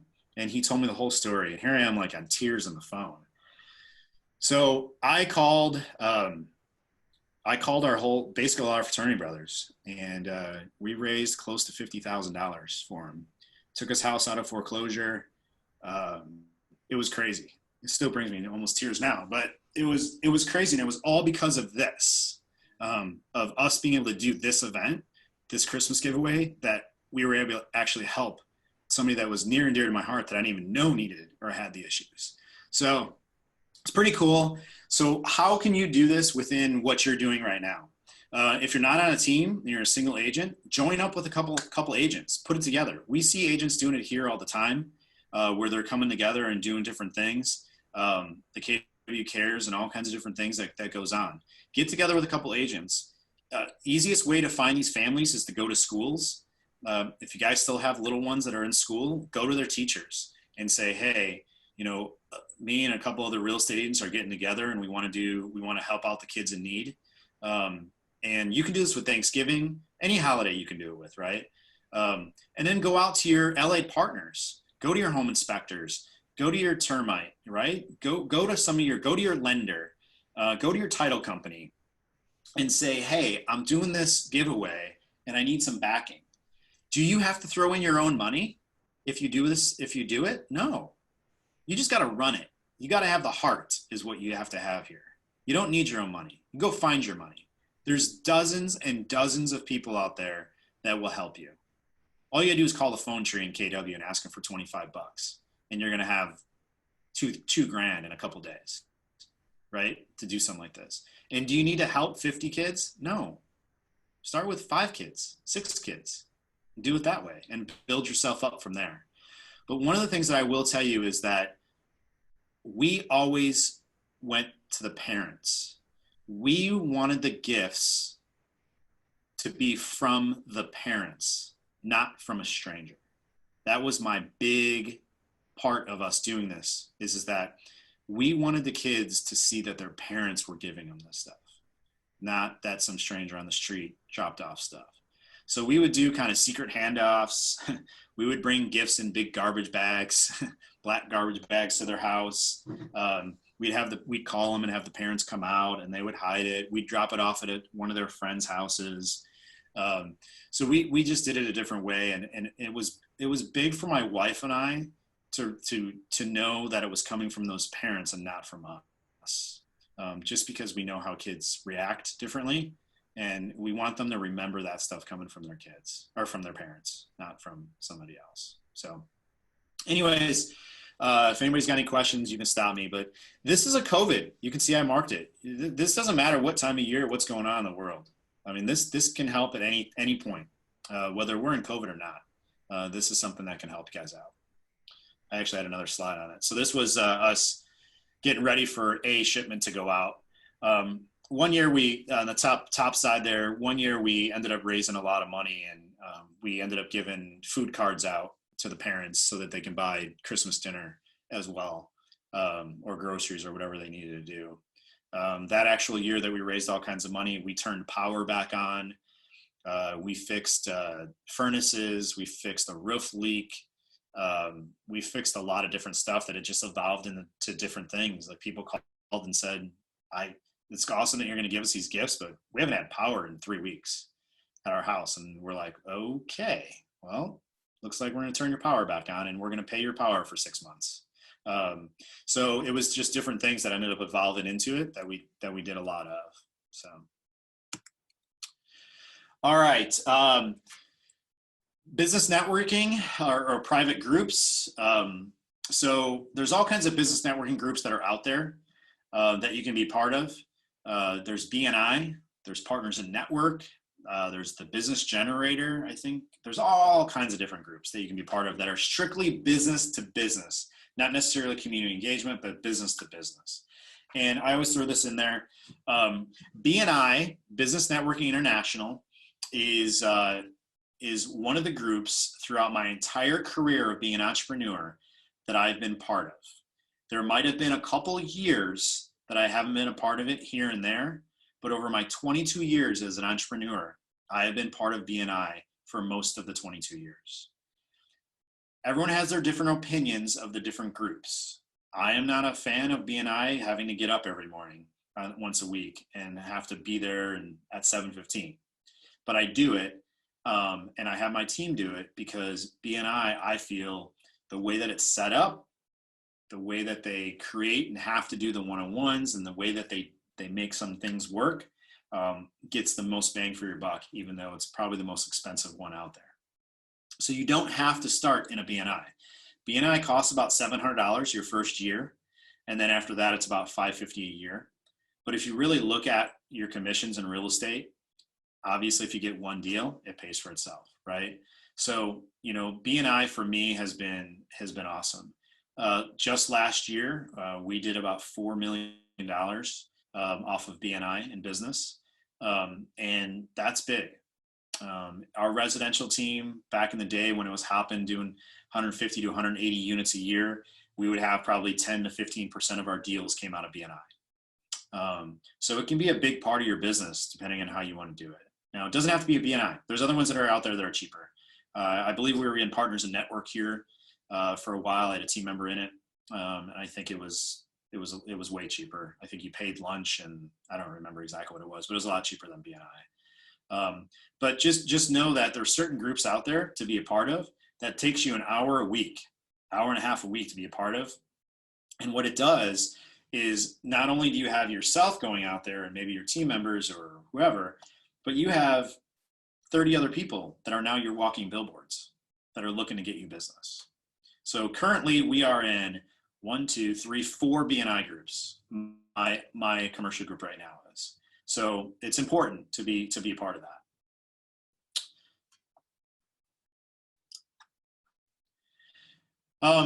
Depending on what you got going on, National Public Radio is a good one because it's going towards the community. There's a lot of things that National Public Radio gives back and has some different programs that you can be a part of it as a business owner that are low cost. You can see here that we were a part of one of their fundraising campaigns. So our team went and made phone calls for the day, and we were all over the radio station for that day because we were the ones making the calls. You can see there we sponsored a concert one time in the park. That was their largest concert of the year. And really that sponsorship right there was almost a trade-off along the way because of my involvement in the other non-for-profit. So they said, because you give back so much to the other group, we're going to help you out and put you on this billboard for this event, because we feel like we need to reward you for your time and energy that you and your team has put into it. So it kind of works both ways. I didn't ask for that. They gave me that, right? So depending on what you listen to and kind of what your interests are, National Public Radio was an interest of my wife's. So I kind of jumped on board and looked into getting involved, and it ended up working out really well for us throughout the years. Sports sponsorships, these are easy. These are easy. So this is putting your sponsorship on the back of a jersey, right? And the back of t-shirts. So a good example I like to give here is we had beach volleyball in an area. We're sitting at the bar. I wasn't there for beach volleyball, but I'm sitting at the bar watching beach volleyball, and I'm seeing all these. There was 3-4 courts, and they're all in regular t-shirts. None of them are matching, and I'm like, this is driving me crazy. I've been in sports my whole life, and everybody should match when they're on a team. And I'm like, I don't get it. Why don't they have matching shirts? So I walked over to one of the teams, and I said, well, how come you guys don't have matching shirts? They're like, we don't want to pay for matching shirts. I'm like, what if I paid for matching shirts? And the guy's like, what do you mean? I said, what if you guys came up with your team name, put it on the front, and I put my logo on the back? I'll get you 12 shirts next week. And the guy's like, sure, okay. Well, then I was thinking, wait a second. So I went to the league guy who runs the league for the volleyball, and I said, hey, I got an idea. Everyone looks mismatched out there. I think it's crazy. Everyone should have the same color shirt. He goes, yeah, they never want to pay for it. I said, I'll pay for the entire thing, all the teams. And he's like, really? I said, yeah, I'll pay for all the teams, different colors. They can put their team name on the front. And he's like, if you want to. I did that for 4 years. And that's when you call my company to do your printing and your Yeah, embroidery. Myra. Come on, Jack. I do already. Didn't you do? You probably did. That's right. That's why they look so good. So anyways, it's easy to do. I understand that can cost some money. I do. But you can start small. You can start small. You can actually go to those people and say, hey, the shirts are $10. You pay $5. I'll pay $5. There's different ways you can do to make this stuff happen. And some of these don't even cost that much. I mean, the baseball jerseys, I don't have a picture of my son's team from here in Florida, but I think I paid $125 and I was on the back of the kids' jerseys. It doesn't cost much to make it happen. But there are some ways to do it, to get out there. We've done golf balls. We've been part of baseball. I did bowling shirts one time for a team. They came to me. So how I did it is we would post regularly on our Facebook saying, are you part of a sports team, an adult sports team, and you need t-shirts? Do you need this? Do you need that? We'll sponsor your team. And then they would come back and they would say, yeah, hey, we do need a sponsor. And yeah, that's where you get it. I mean, shirts can get done fairly cheap, and if you can find somebody like Myra that'll run a small amount for you, it works out perfect. To be able to do. So tailgating, I won't go in this very long, but tailgating, you can see we put our tent up there. We would use this for past clients. I was crazy, so I'd bring our full grill out there. We had games. You can go as far as little as you want, and then you can see what happens here. Your clients go on social media and they start posting that they hung out with you and thanks and for being out there. But, and Jackson would come out, you can see people were kind of messing around with his head over there on the left-hand side. You got to be very cautious around children with breaking apart the costume. You not only will scare the children, but the parents will yell at you, because we've had that failure happen where we had a guy change and it was not in a discrete area, and we had a mother yell at us, and she deserved to yell at us because we just weren't thinking that was something that could be a challenge. So we learned our lesson on that. All right, photo booth. The photo booth is kind of neat. And again, we went overboard on this. You don't need to. We fell into this organically. Actually, my son was taking pictures one day with the camera, and he's like, I want to print these photos out. And, so we bought a photo printer because he was kind of into photography, and we thought maybe he'll be a photographer. So we went and bought a nice colored printer, photo printer. And then the kids one day were asking about, look, can you take pictures of us being funny? And the next thing you know, we realized, wait a second, this equipment can be used for a photo booth. And that's what we did. It was a nicer camera that I bought for taking photos in the houses before we were using. I had an in-house marketing person at one point instead of going to an external photographer, which is never a good idea to have an internal photographer. Use the professionals. But we had a nice camera that we bought, but it ended up working out very well. We would do all kinds of different events. We were 6 years straight at a couple schools when they would do their school carnivals. We did it a couple different ways. You can see the equipment here. I'll come back to in a second because I'm already talking about how they lay out. But you can see we did our logo, the backdrop in the back there. We actually had, if you go back, hang on, I'll explain a couple things here. So we had our backdrop in the back, and then the actual photo thing, you can see that we would put the school on it, and then we put our logo at the bottom. On the left-hand side, I was contacted by the Art Education Association. They were doing a teachers conference, and one of the teachers called me and said they wanted a photo booth. So I came in and I said, I'll do it, but I want to put my logo on it. So that's kind of how we did it. Now there was a school here, on the bottom left, Oakland. They wanted to use their own backdrop that the kids made. So that was fine. I didn't care, right? So they used their background, and I just was able to have my logo on side of it. We went to the hand-me-down. We didn't hand me down. We went to the consignment shop and we found different stuff to put into the photo booth box. And then the schools would buy stuff and the parents would buy stuff. And then we ended up with all kinds of stuff because they were never going to use it again. So it's kind of fun. So we did all kinds of different things. We would actually go to kids' birthday parties. We would bring Jackson and the photo booth to kids' birthday parties. And we would set it up and take photos of the kids, and they'd be able to share them. And we put, so-and-so's birthday on the photo thing. Okay, so we ended up buying a photo booth software that was $40, and it's called, I forgot the name of it because we haven't done it in such a long time. I think it's actually called Photo Booth. But it's a software that connects right into your computer. And there's two ways of doing the photo from the camera to your to the program. And today it's really easy. You can actually use your iPhone. You don't even have to use a nice camera. Again, this stuff doesn't have to get super expensive. It's just an easy way to be able to get yourself out there. And the software actually designs it to where it prints out as a full 4x6 or a 5x7, whatever you want to buy. And then we would just take a pair of scissors and cut it. And that's how we ended up getting the two sides of it. It's fairly easy to do. I usually brought one of my kids with me, and they cut the photos coming out of it, depending on how busy we were. It was pretty easy. And we would do it for home shows. We did it for all kinds of different things. Photo booth was probably used once a week. I had a marketing person that would go out and do that. Volunteering at schools. Volunteering at schools is kind of a neat thing. I volunteered at school an hour a week for multiple years at my kids' schools.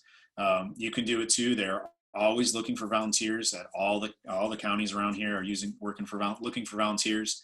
I was math. I like numbers, so I would always help the kids with numbers and play games with them. There's all kinds of different ways you can do it, but it's an hour a week. What happens? You end up getting business from the teachers because the teachers want to give back to you. So they start passing your name around that you're a real estate agent that's been volunteering in their classroom for 6 months or a year. Be purposeful about it. Say that I'm going to go volunteer in school for an entire school year. It's fun. Again, you gotta like kids, but you can volunteer in other aspects of the school too. They have admin volunteers. You can do stuff in the office. So there's kind of different things you can do there. Sponsorship of fundraisers. This was one that the community college, they had a comedy night that they were doing every year.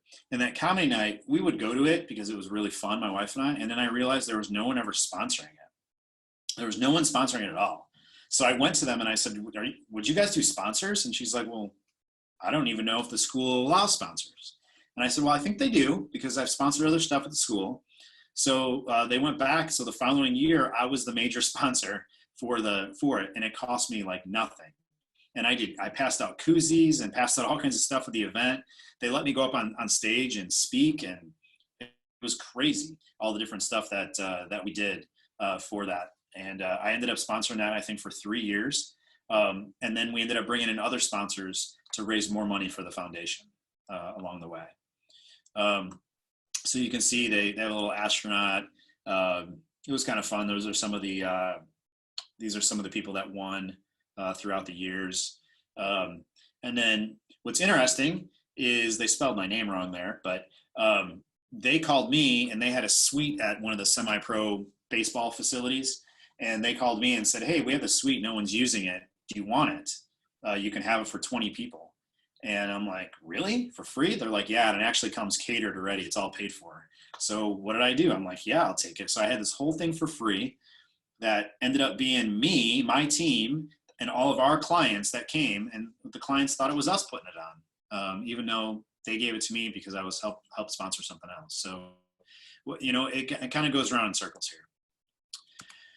All right, next thing, note cards. So how do you use note cards to engage in the community? Note cards, I always go on a little tangent about because note cards are awesome. I think note cards should be used every day in your business. You should be extremely purposeful and be able to send out 5 to 10 a week of note cards. So a lot of people are like, who am I going to send 10 note cards to every week? Well, this is what I say. Wherever you spend $1, wherever you spend 50 cents, 10 cents, you can write a note card. Wherever you spend money, remember that. Wherever you spend money, swipe your card, getting gas, going to the gas station, going to buy a t-shirt, going to the grocery store, whatever you're doing and you spend money, a note card can be written. So an example of that is my McDonald's story. So I was hooked on McDonald's Orange High C's for many years. They got rid of Orange High C now, but I used to go through the drive-through at a particular McDonald's in our area almost every day, if not twice a day. And I would write note cards to the people that were actually giving me the Orange High C. And the McDonald's workers, you know, they're always friendly, and you know, they knew me as the Orange High C guy, and so I'd write a note card. Fast forward 5 or 6 years from that point, I was at a fundraiser, and I know the owners of the McDonald's franchises, and I'm sitting at a table next to her, and we're kind of talking, and she's like, what's the number one thing that you do in your business that you think you get the most like wow out of? And I said, handwritten note cards. And she's like, handwritten note cards? Really? All the stuff you do, handwritten note cards? I said, absolutely, handwritten note cards. And she's like, you know, I get this funny story. She goes, our one McDonald's has all these note cards like hanging from a wall back in our office. And it's the same guy that would write these note cards all the time. And he used to buy Orange High C's. I'm like, that's me. That was me. If you go back and look at those cards, that was me. I did that. She's like, you gotta be kidding me. And I'm like, no. She's like, it's the craziest thing. They've been there for years. All these note cards, they would just tape them on and tape them on. And she goes, those kids would run around McDonald's and say, I got a card. And I made their day, right? You make their day. They remember you. Now, can I say that I got business off of it? Off of that particular McDonald's? I don't know, but I know I made their day. Do I get business off note cards? I absolutely get business off of note cards. I mean, I use them today. I'm using them through COVID. People are still calling me. In the beginning of COVID, I was like, you think it's weird that I send a note card? I don't know. I'm doing it anyways. People are still calling me saying, hey, thanks for the note card. That's kind of cool to see that you wrote a note card in COVID. Note cards go a long way. What can be go in a note card? Nothing. Hey, hope you have a great day. Love, Jack. That's it. People, that's all that's needed, right? You talk to somebody, you talk to for sale by owner, you talk to an expired, you meet somebody at the gas station where you pay, ask them their name, see if that's their real name. If you're from the restaurant industry like we are, sometimes people wear the name tag because they forget theirs at home and they have to wear a name tag. It's part of the protocol, and they just ask their friend to borrow theirs for the day. So sometimes you have to ask at a restaurant, you know, hey, is Gina your name? And a lot of times they'll laugh and they'll say, yeah, or they'll say, no, it's actually Heather. So you got to ask. And where do you send it to? You send it directly to their workplace. That's where you send it, because that's when they start going and showing everybody and showing their friends, oh, I got a note card, So there's always a conversation around branded versus unbranded note cards. There's conversation that can go either way. It can go both ways. I will tell you that there are certain situations where I have used unbranded note cards, and it was to my neighbors of my subdivision. And it was because I lived in a subdivision once. I wrote a note card to a guy, and his lawn was like all screwed up, and he spent all kinds of money on his front lawn. So I sent him a note card, branded one, by the way. sent him a branded note card. And I said, "Oh, your lawn looks great. It's nice to see. It's congratulations and all this stuff, right?" So I give him a note card. A few months goes by, and I see him outside. I never see the guy outside. So I stop and I said, "Hey, how you doing?" I said, "I'm the one that wrote you the note card." He said, "Your yard looks awesome." He's like, "You're a piece of crap." And I'm like, "What?" And he's like, "You were embarrassed of my yard, so now you're gonna gloat and tell me how good job? Like, you're just get out of here. Like, I don't want to talk to you. And you what are you gonna sell my house now?" And I'm like, "No, I actually was saying how cool it is, and like, yeah, I know you spent a lot of money doing it. It's super cool what you did." And he's like, "No, get out of here." And he got super mad at me. And obviously the guy's a grumpy dude, but I stopped using branded in my own neighborhood and I started doing unbranded. So I write on a lot of note cards. I always do. And it's something that I've just always done. It's got ingrained in me. So is the conversation. I will do unbranded in my neighborhood. It's about the only spot that I've done unbranded. And then I use branded for everything else. And I guess just because that one grumpy guy. Now, do I have to listen to him and do unbranded? No, I could probably do branded everywhere. But and do you have to start with branded? No. Go to the dollar store. They're like $1 and you get 15 cards, right? You don't have to spend money like what we did. As your business grows, then you can get branded cards, right? As you go. But right now, just go to the dollar store, buy cards, put your business card in there. But remember, you can write a card to anybody. Think about it for a second. Your servers, anything. That's where you can write a card to. So I'll get off my tangent now on note cards, but note cards can go a long way. All right, golf outings. We can all sponsor golf outings, but where you go here and you take it to the next step is a lot of times you can sponsor a hole and they're going to put like our open house sign there. They're going to put a little sign there that says, "Hey, hole sponsored by," right? Take it to the next step. Call them and say, "Hey, can I put a tent up at that hole? Can I put a table up at that hole?" And a lot of times these golf outings, they don't have that option. They're like, "Well, we were just doing signs. We didn't think anybody wanted to do a tent. Well, I'll give you another $50 if I can put my tent up." Okay. So then we would put tents up, right? We would do little games. We did a little chipping game here with plastic balls that they can chip into. I bought that little green guy there that I still have today. I bought it probably 10 years ago, and I bought it at the dollar store. We ran across it and we bought it for the kids to mess around with, and now it's in our thing for outings. But this one here was for the soccer program. My wife played soccer at Illinois State and they were doing a fundraiser.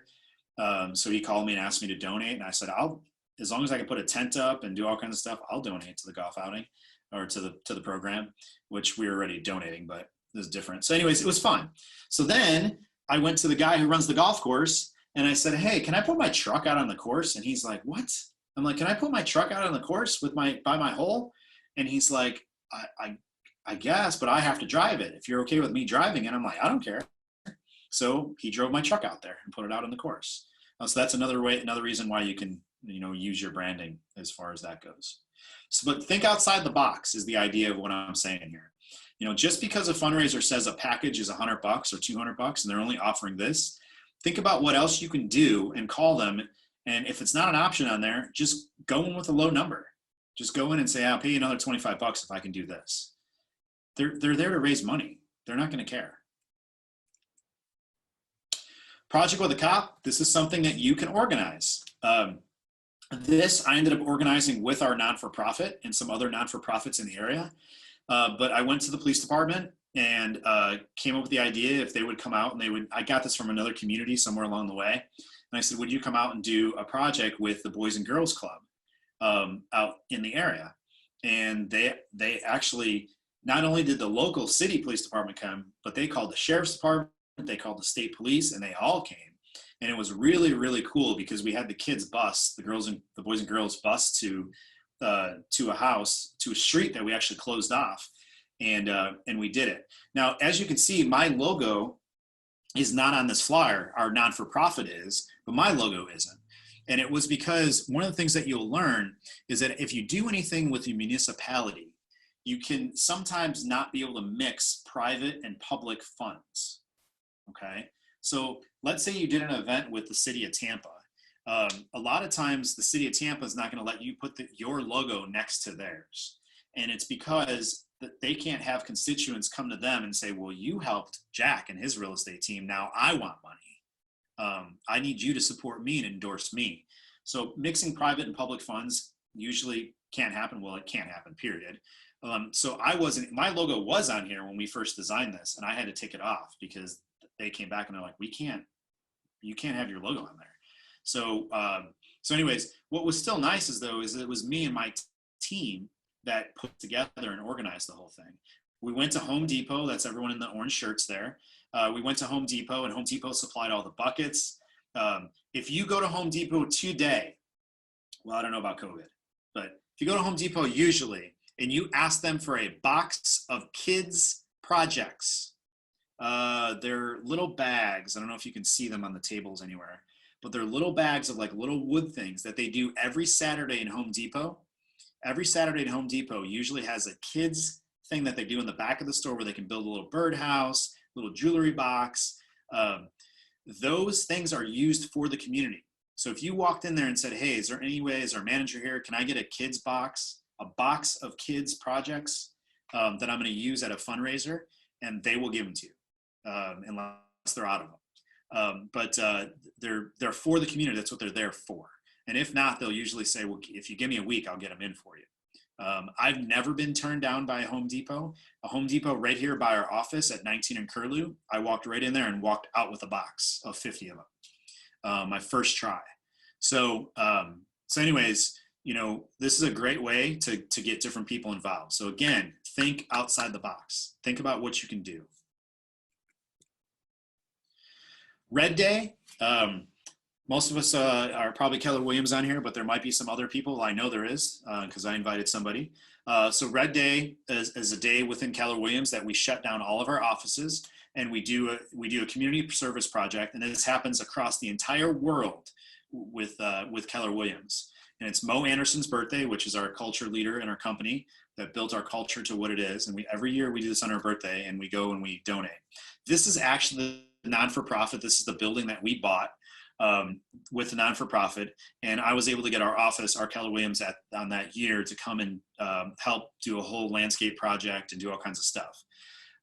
But what do you notice in these photos? That's there, my truck, right? So you can use your vehicle to go pick up supplies, right? And even if you just have a magnet on the side of your car, use it for Red Day. Go pick up supplies. Go to the event with your logo on the side of it. People want to see, they love to see it. So I just happen to be the person that has the truck that can pull the trailer to pick up the trees. Well, of course I am, right? Just like I want to be delivering the beds. We delivered all the beds for the bed blitz in the truck. So anyways, think about that kind of stuff and be able to see how you can actually use it. All right, so 5Ks. 5Ks are an easy one that you can get your hands into, a low amount of money to be a sponsor. Usually at the finish line of a 5K, there's usually a bunch of businesses that are there set up to give away free stuff, whatever the case may be. We would get into 5Ks all the time for $50, $75. And again, it was just a way to do it. This is a story that is super interesting that I always like to tell. So one year, Berkshire Hathaway started a 5K, and it was a huge fundraiser for the Shriners Group. And the Shriners Group is hospitals for kids that have certain types of sicknesses and stuff like that. And they were doing a fundraiser, so I called the girl who runs the 5K for Berkshire Hathaway, and I said, "Can I bring Jackson out to the 5K?" And she's like, "I don't know. That's kind of weird. Why would you do that?" And I said, "Well, I don't know. I just want to be part of it." And she originally was like, "I don't think so. I think that'd be kind of weird. This is a Berkshire Hathaway event." And she's like, "I'll talk to him." And she's very nice, and I know her. And she's like, "I don't know, though." So she called back, and she says, "Hey, they said no."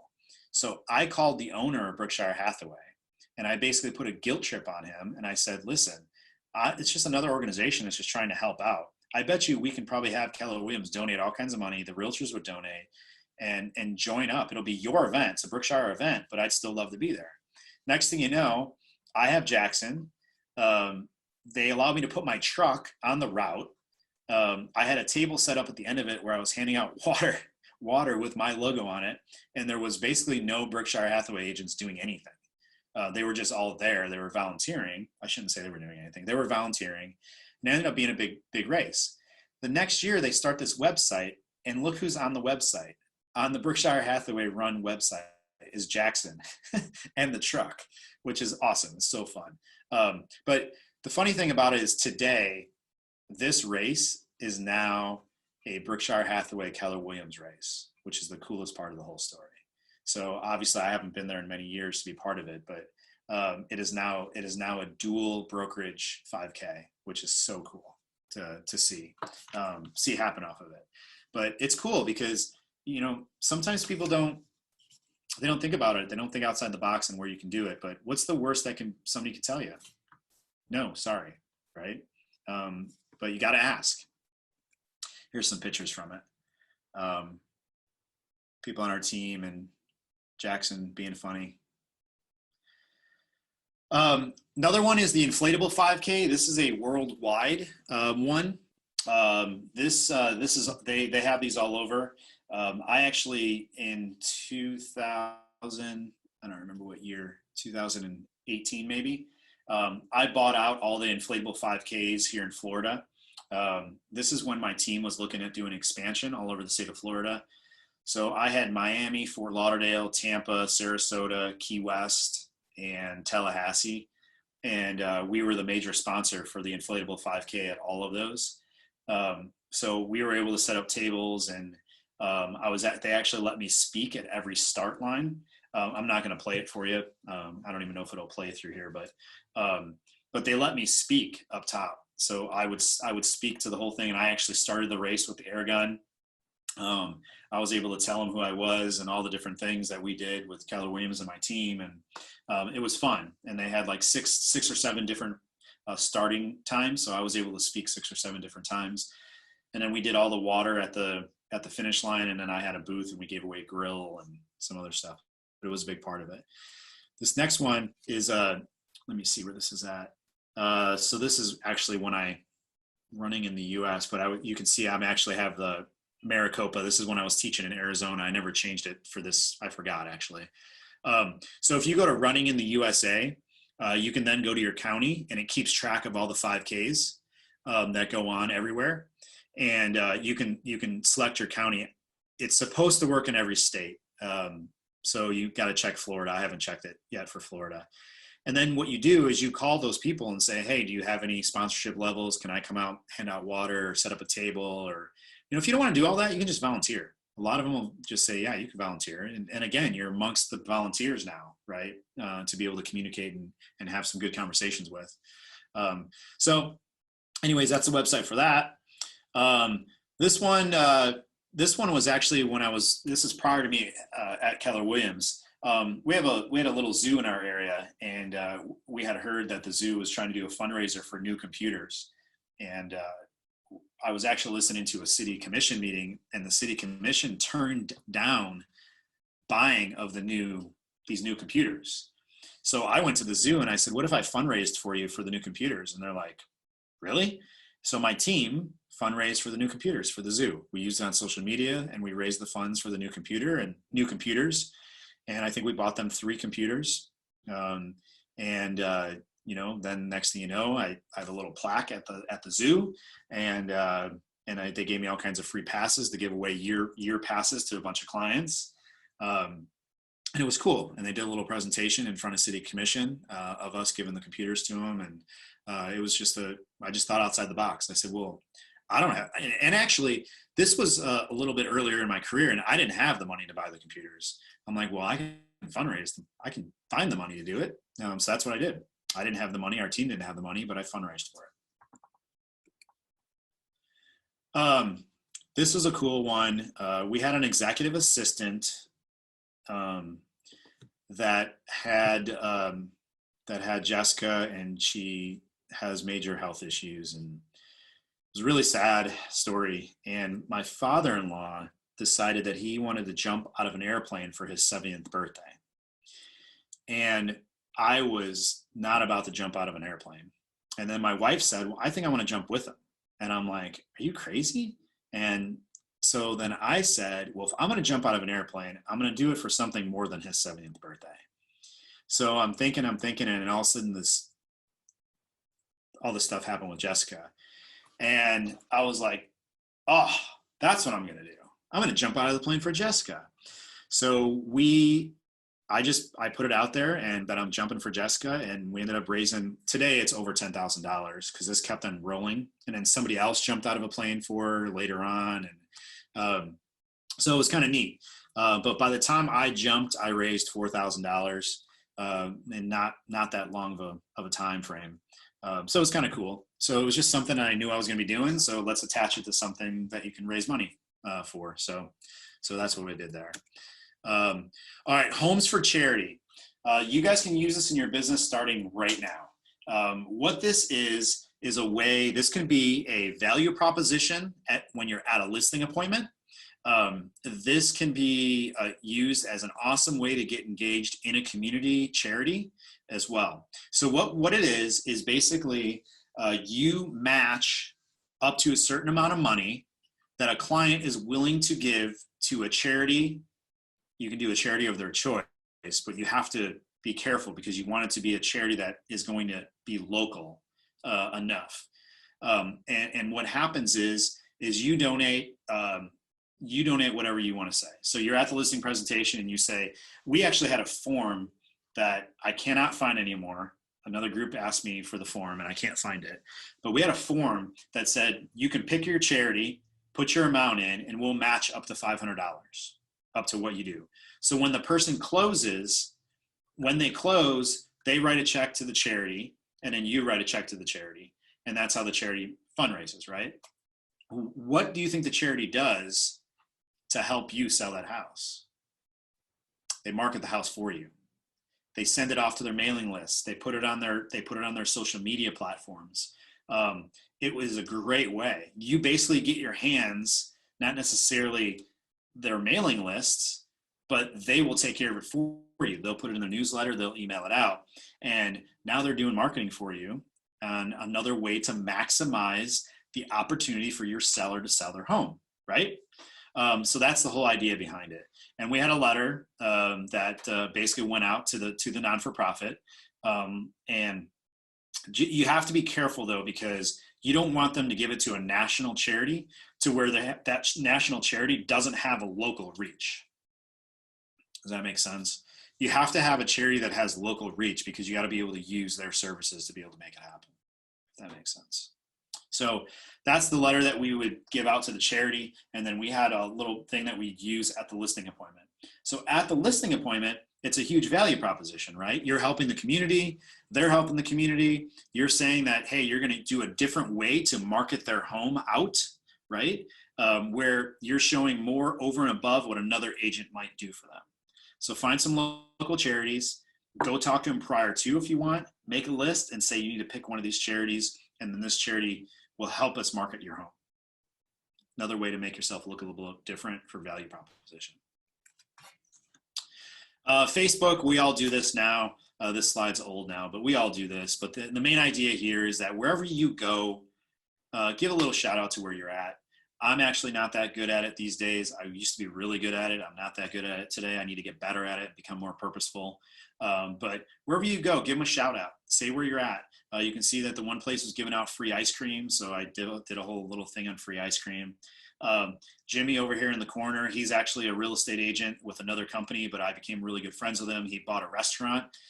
So I did a little share on Facebook of him, doing it. It goes a long way. People like to see that you're engaging the community and being able to do it. So another whole thing on this is that you can go out and interview business owners. You can do a little shout out to businesses. Once a week, go on your Facebook and be purposeful. Put it in your calendar and say, once a week, I'm going to go on social media and I'm going to do this for this business, right? So it's just another way to do it on social media. Snapchat. There's all kinds of different things you can do with Snapchat. I thought I actually deleted this slide when I shortened this up, but Snapchat is a good way. You can make a little filters for it. so this is actually, we were speaking in, man, where was that at? It's in like Philadelphia, that Keller Williams. So we made a little filter, and everybody in the room, we knew that Philadelphia office, the age of that office was 40 and under, and they had like 65 agents. So I gauged the class a little bit differently towards a little bit of millennial stuff. So we actually made this filter that they can go on their Snapchat right in the classroom, and they thought it was the coolest thing ever, because you can buy this filter in a geographic area. I don't know a lot about it. I had somebody else do it in our marketing team, but it's really cool to be able to do. This was a Beyond the Books. This is actually a video that we made that I don't know if it'll play real good. I can maybe try. Yeah, I will play this because we're almost done. Jack here. My wife and I had an awesome opportunity to go to Beyond the Books Educational Foundation fundraiser. They support innovation at District 87 and Unit 5. In a second here, you're going to see a video. Their special guest was scientist Bob, and he put on some cool stuff. Count me down from 10, 9, 8, 7, 6, 5, 4, 3, 2, 1.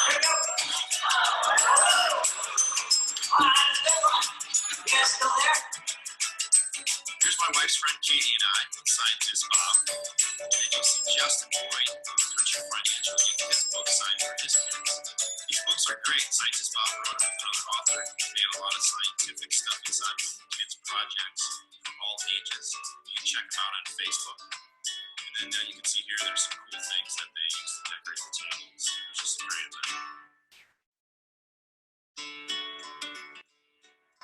Support local charities as much as you can. You can find these guys on Facebook at Beyond the Books Educational Foundation. We look forward to seeing you at the next local charity event so that we can all help in transforming our communities to be better places. All right, so that video I actually did, and I did it through iMovie. And you can see it was pretty much all done through photos and a little bit of a video. And I know it sounds crazy, but if you have iMovie on your phone, you can do this so easy. iMovie is so basic that it doesn't have all these other options that you go a little crazy about and you're like, I can't do it. iMovie on your phone is really simple to do, and you literally drag and drop from your photos into iMovie, and then you can actually do a voiceover like what I did. So the video actually played while I voiced it over, is kind of how I did it. And you can do that for open houses. You can do that for all kinds of different things. But that took me probably 10 minutes sitting on the couch and putting that together to be able to use on social media. That video today, well, when I looked at it last year, it had like almost 14,000 views. That video on their Facebook page, not on mine. But it was me doing it, right? And it's because they used it. They used it as a little commercial for it. So accountability in the community, you can use that too. I wasn't working out for a really long time, and I decided to give away a little bit of a, if I didn't work out, I'd pay and donate to charities, and if I did work out, I'd donate. So it was kind of a win-win both ways. And I had to check on it every single day, and then people went and put their charities in on what they would want to donate it to. I think it ended up with like 300 or 400 different comments of people's different charities that they wanted me to donate money to. And it was kind of a cool way to do it. It helped me stay accountable to what I want to do, and I involved the community inside of it. So just another way to look at it. I talked about interviewing other businesses. At one point in there, we were real heavy on this. I came up with a thing on Facebook when social media started getting real big, Around Town with Jack. And I went and I interviewed all kinds of different business owners and did all kinds of little videos. It became too much for me for what I was doing at the time. And I have done this before, but now with technology, you can just do it right on Facebook, and you don't have to do all this fancy stuff and fancy equipment that we were using before. But easy way to do it, but it was called Around Town with Jack. Realtors Political Action, RPAC. If you aren't involved in that, it's a good way to take a look at it. It protects rights for homeowners. You get involved with this through NAR, or you can get involved with this through whoever, if you're with Pro or GTAR or whatever you're with. This is a good way. I was very, very involved in this in Illinois. I'm not involved with it here in Florida as much. I still donate, but RPAC is actually really, really important. I don't want to preach about it, but it is a good way to get involved in the community. Community Christmas open houses. This is our house. We'd have a huge party. We used to have it catered in for clients, for friends, for our neighbors. Every year we would have a big Christmas party at our house. So this is just another way to get involved. This is if you guys remember when Katy, Texas, and all that had all their flooding, we went down as a group and we went and demucked houses. If you ever demucked houses, it's pretty disgusting. It's pretty ridiculous that actually happens in lives, but anyways, we used it back and let people know what we did. Here's some photos from it. I'm gonna skate through here because we're out of time here, but this is how do you find events is the next question. Honestly, Google. Facebook has events now, has an event tab on it. You can just go to Facebook events tab and it'll tell you what's going on around the community. And then obviously it looks like I taught in California. So we found a page in California that has Visit Folsom and then this other one. So you can do that here locally. All the different sites have all kinds of different stuff on them. But find out where the events are and then find out who's running the event and see how you can participate. Allied Partners is a big one. And then these are all the things that we would have. So we had a bag set. We had games. I bought a big game. This is another event that we were at. I have costumes that would go around the neighborhood with and trick or treat with the kids and just all being part of the community. These are all different things that we did. And then the other thing I want to show you real quick. Well, I'll show you guys at the end, or maybe you guys can see me. So this is a COVID thing that you guys can do. So there's a brewery, a Cotherman's distillery. They're doing hand sanitizer. And if you guys have been in the office, you probably see these. I keep putting them up there so for people to grab. But we co-branded them. So Cotherman's is on one side. And then we co-branded them and put them on the other side. So we've been dropping them off at our clients' businesses. We've been putting them here in the office for the agents to grab. But that's just an easy one to be able to do it. There's a kids kit up there in the top right-hand corner. If you guys if you work with a lot of families that have kids, we went to basically the dollar store and bought little kits and we kept them in our cars and it would just keep the kids busy. And then you look like a hero to the kids. So whenever they came in the office or our buyer's agents would all have them in their cars and bring them out. And especially when the kids started getting bored, you'd bring out a kids kit and give it to them and just got to be careful not to put crayons because we learned our lesson with crayons. They melt. So you might want to look in the markers or something else. But anyways, that takes care of that. Other ideas, we used to do fundraisers at bars. Jackson would go to open houses on busy streets and hold the open house signs up for us to draw traffic to the open houses, or he'd go out on the corner, hold up an open house. So the big question here, and we're done. Sorry, we're a couple minutes over, but the big things for you guys to look at right now and kind of question. And if you remember earlier, I talked about finding some nuggets out of this. I hope you guys took out a ton of notes and were able to pick up some things that you can implement in your business literally tomorrow, or when you guys are put in a situation and you think about something that came in the class, and hopefully you can gain something from it to look at and come up with your own idea. So the questions is what are your interests? What do you like to do every day? Are you sports? Do you have a hobby? Do you like to build? Are you in the carpentry? What are your skills outside of being a real estate agent? And then use those, take a look at those and say, okay, where can I use those, my interests and my skills in the community, right?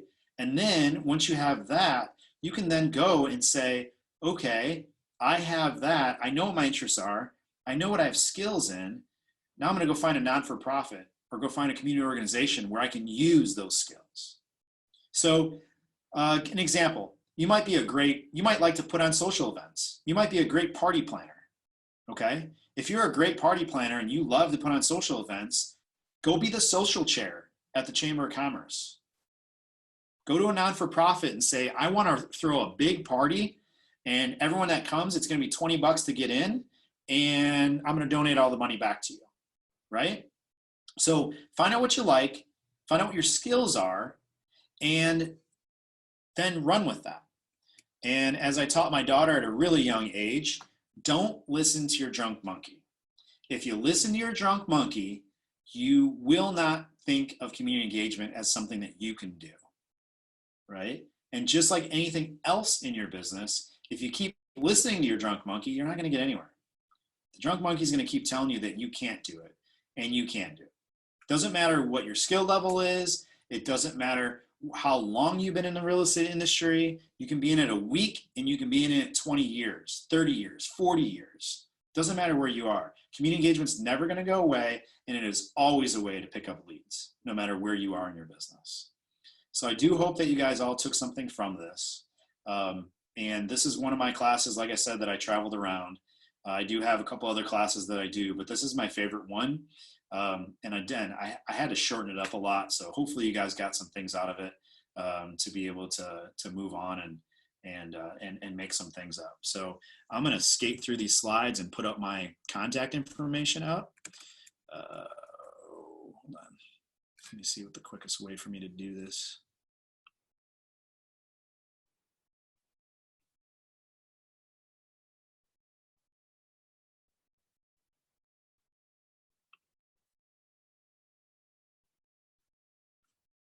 Or not. That slide's gone. So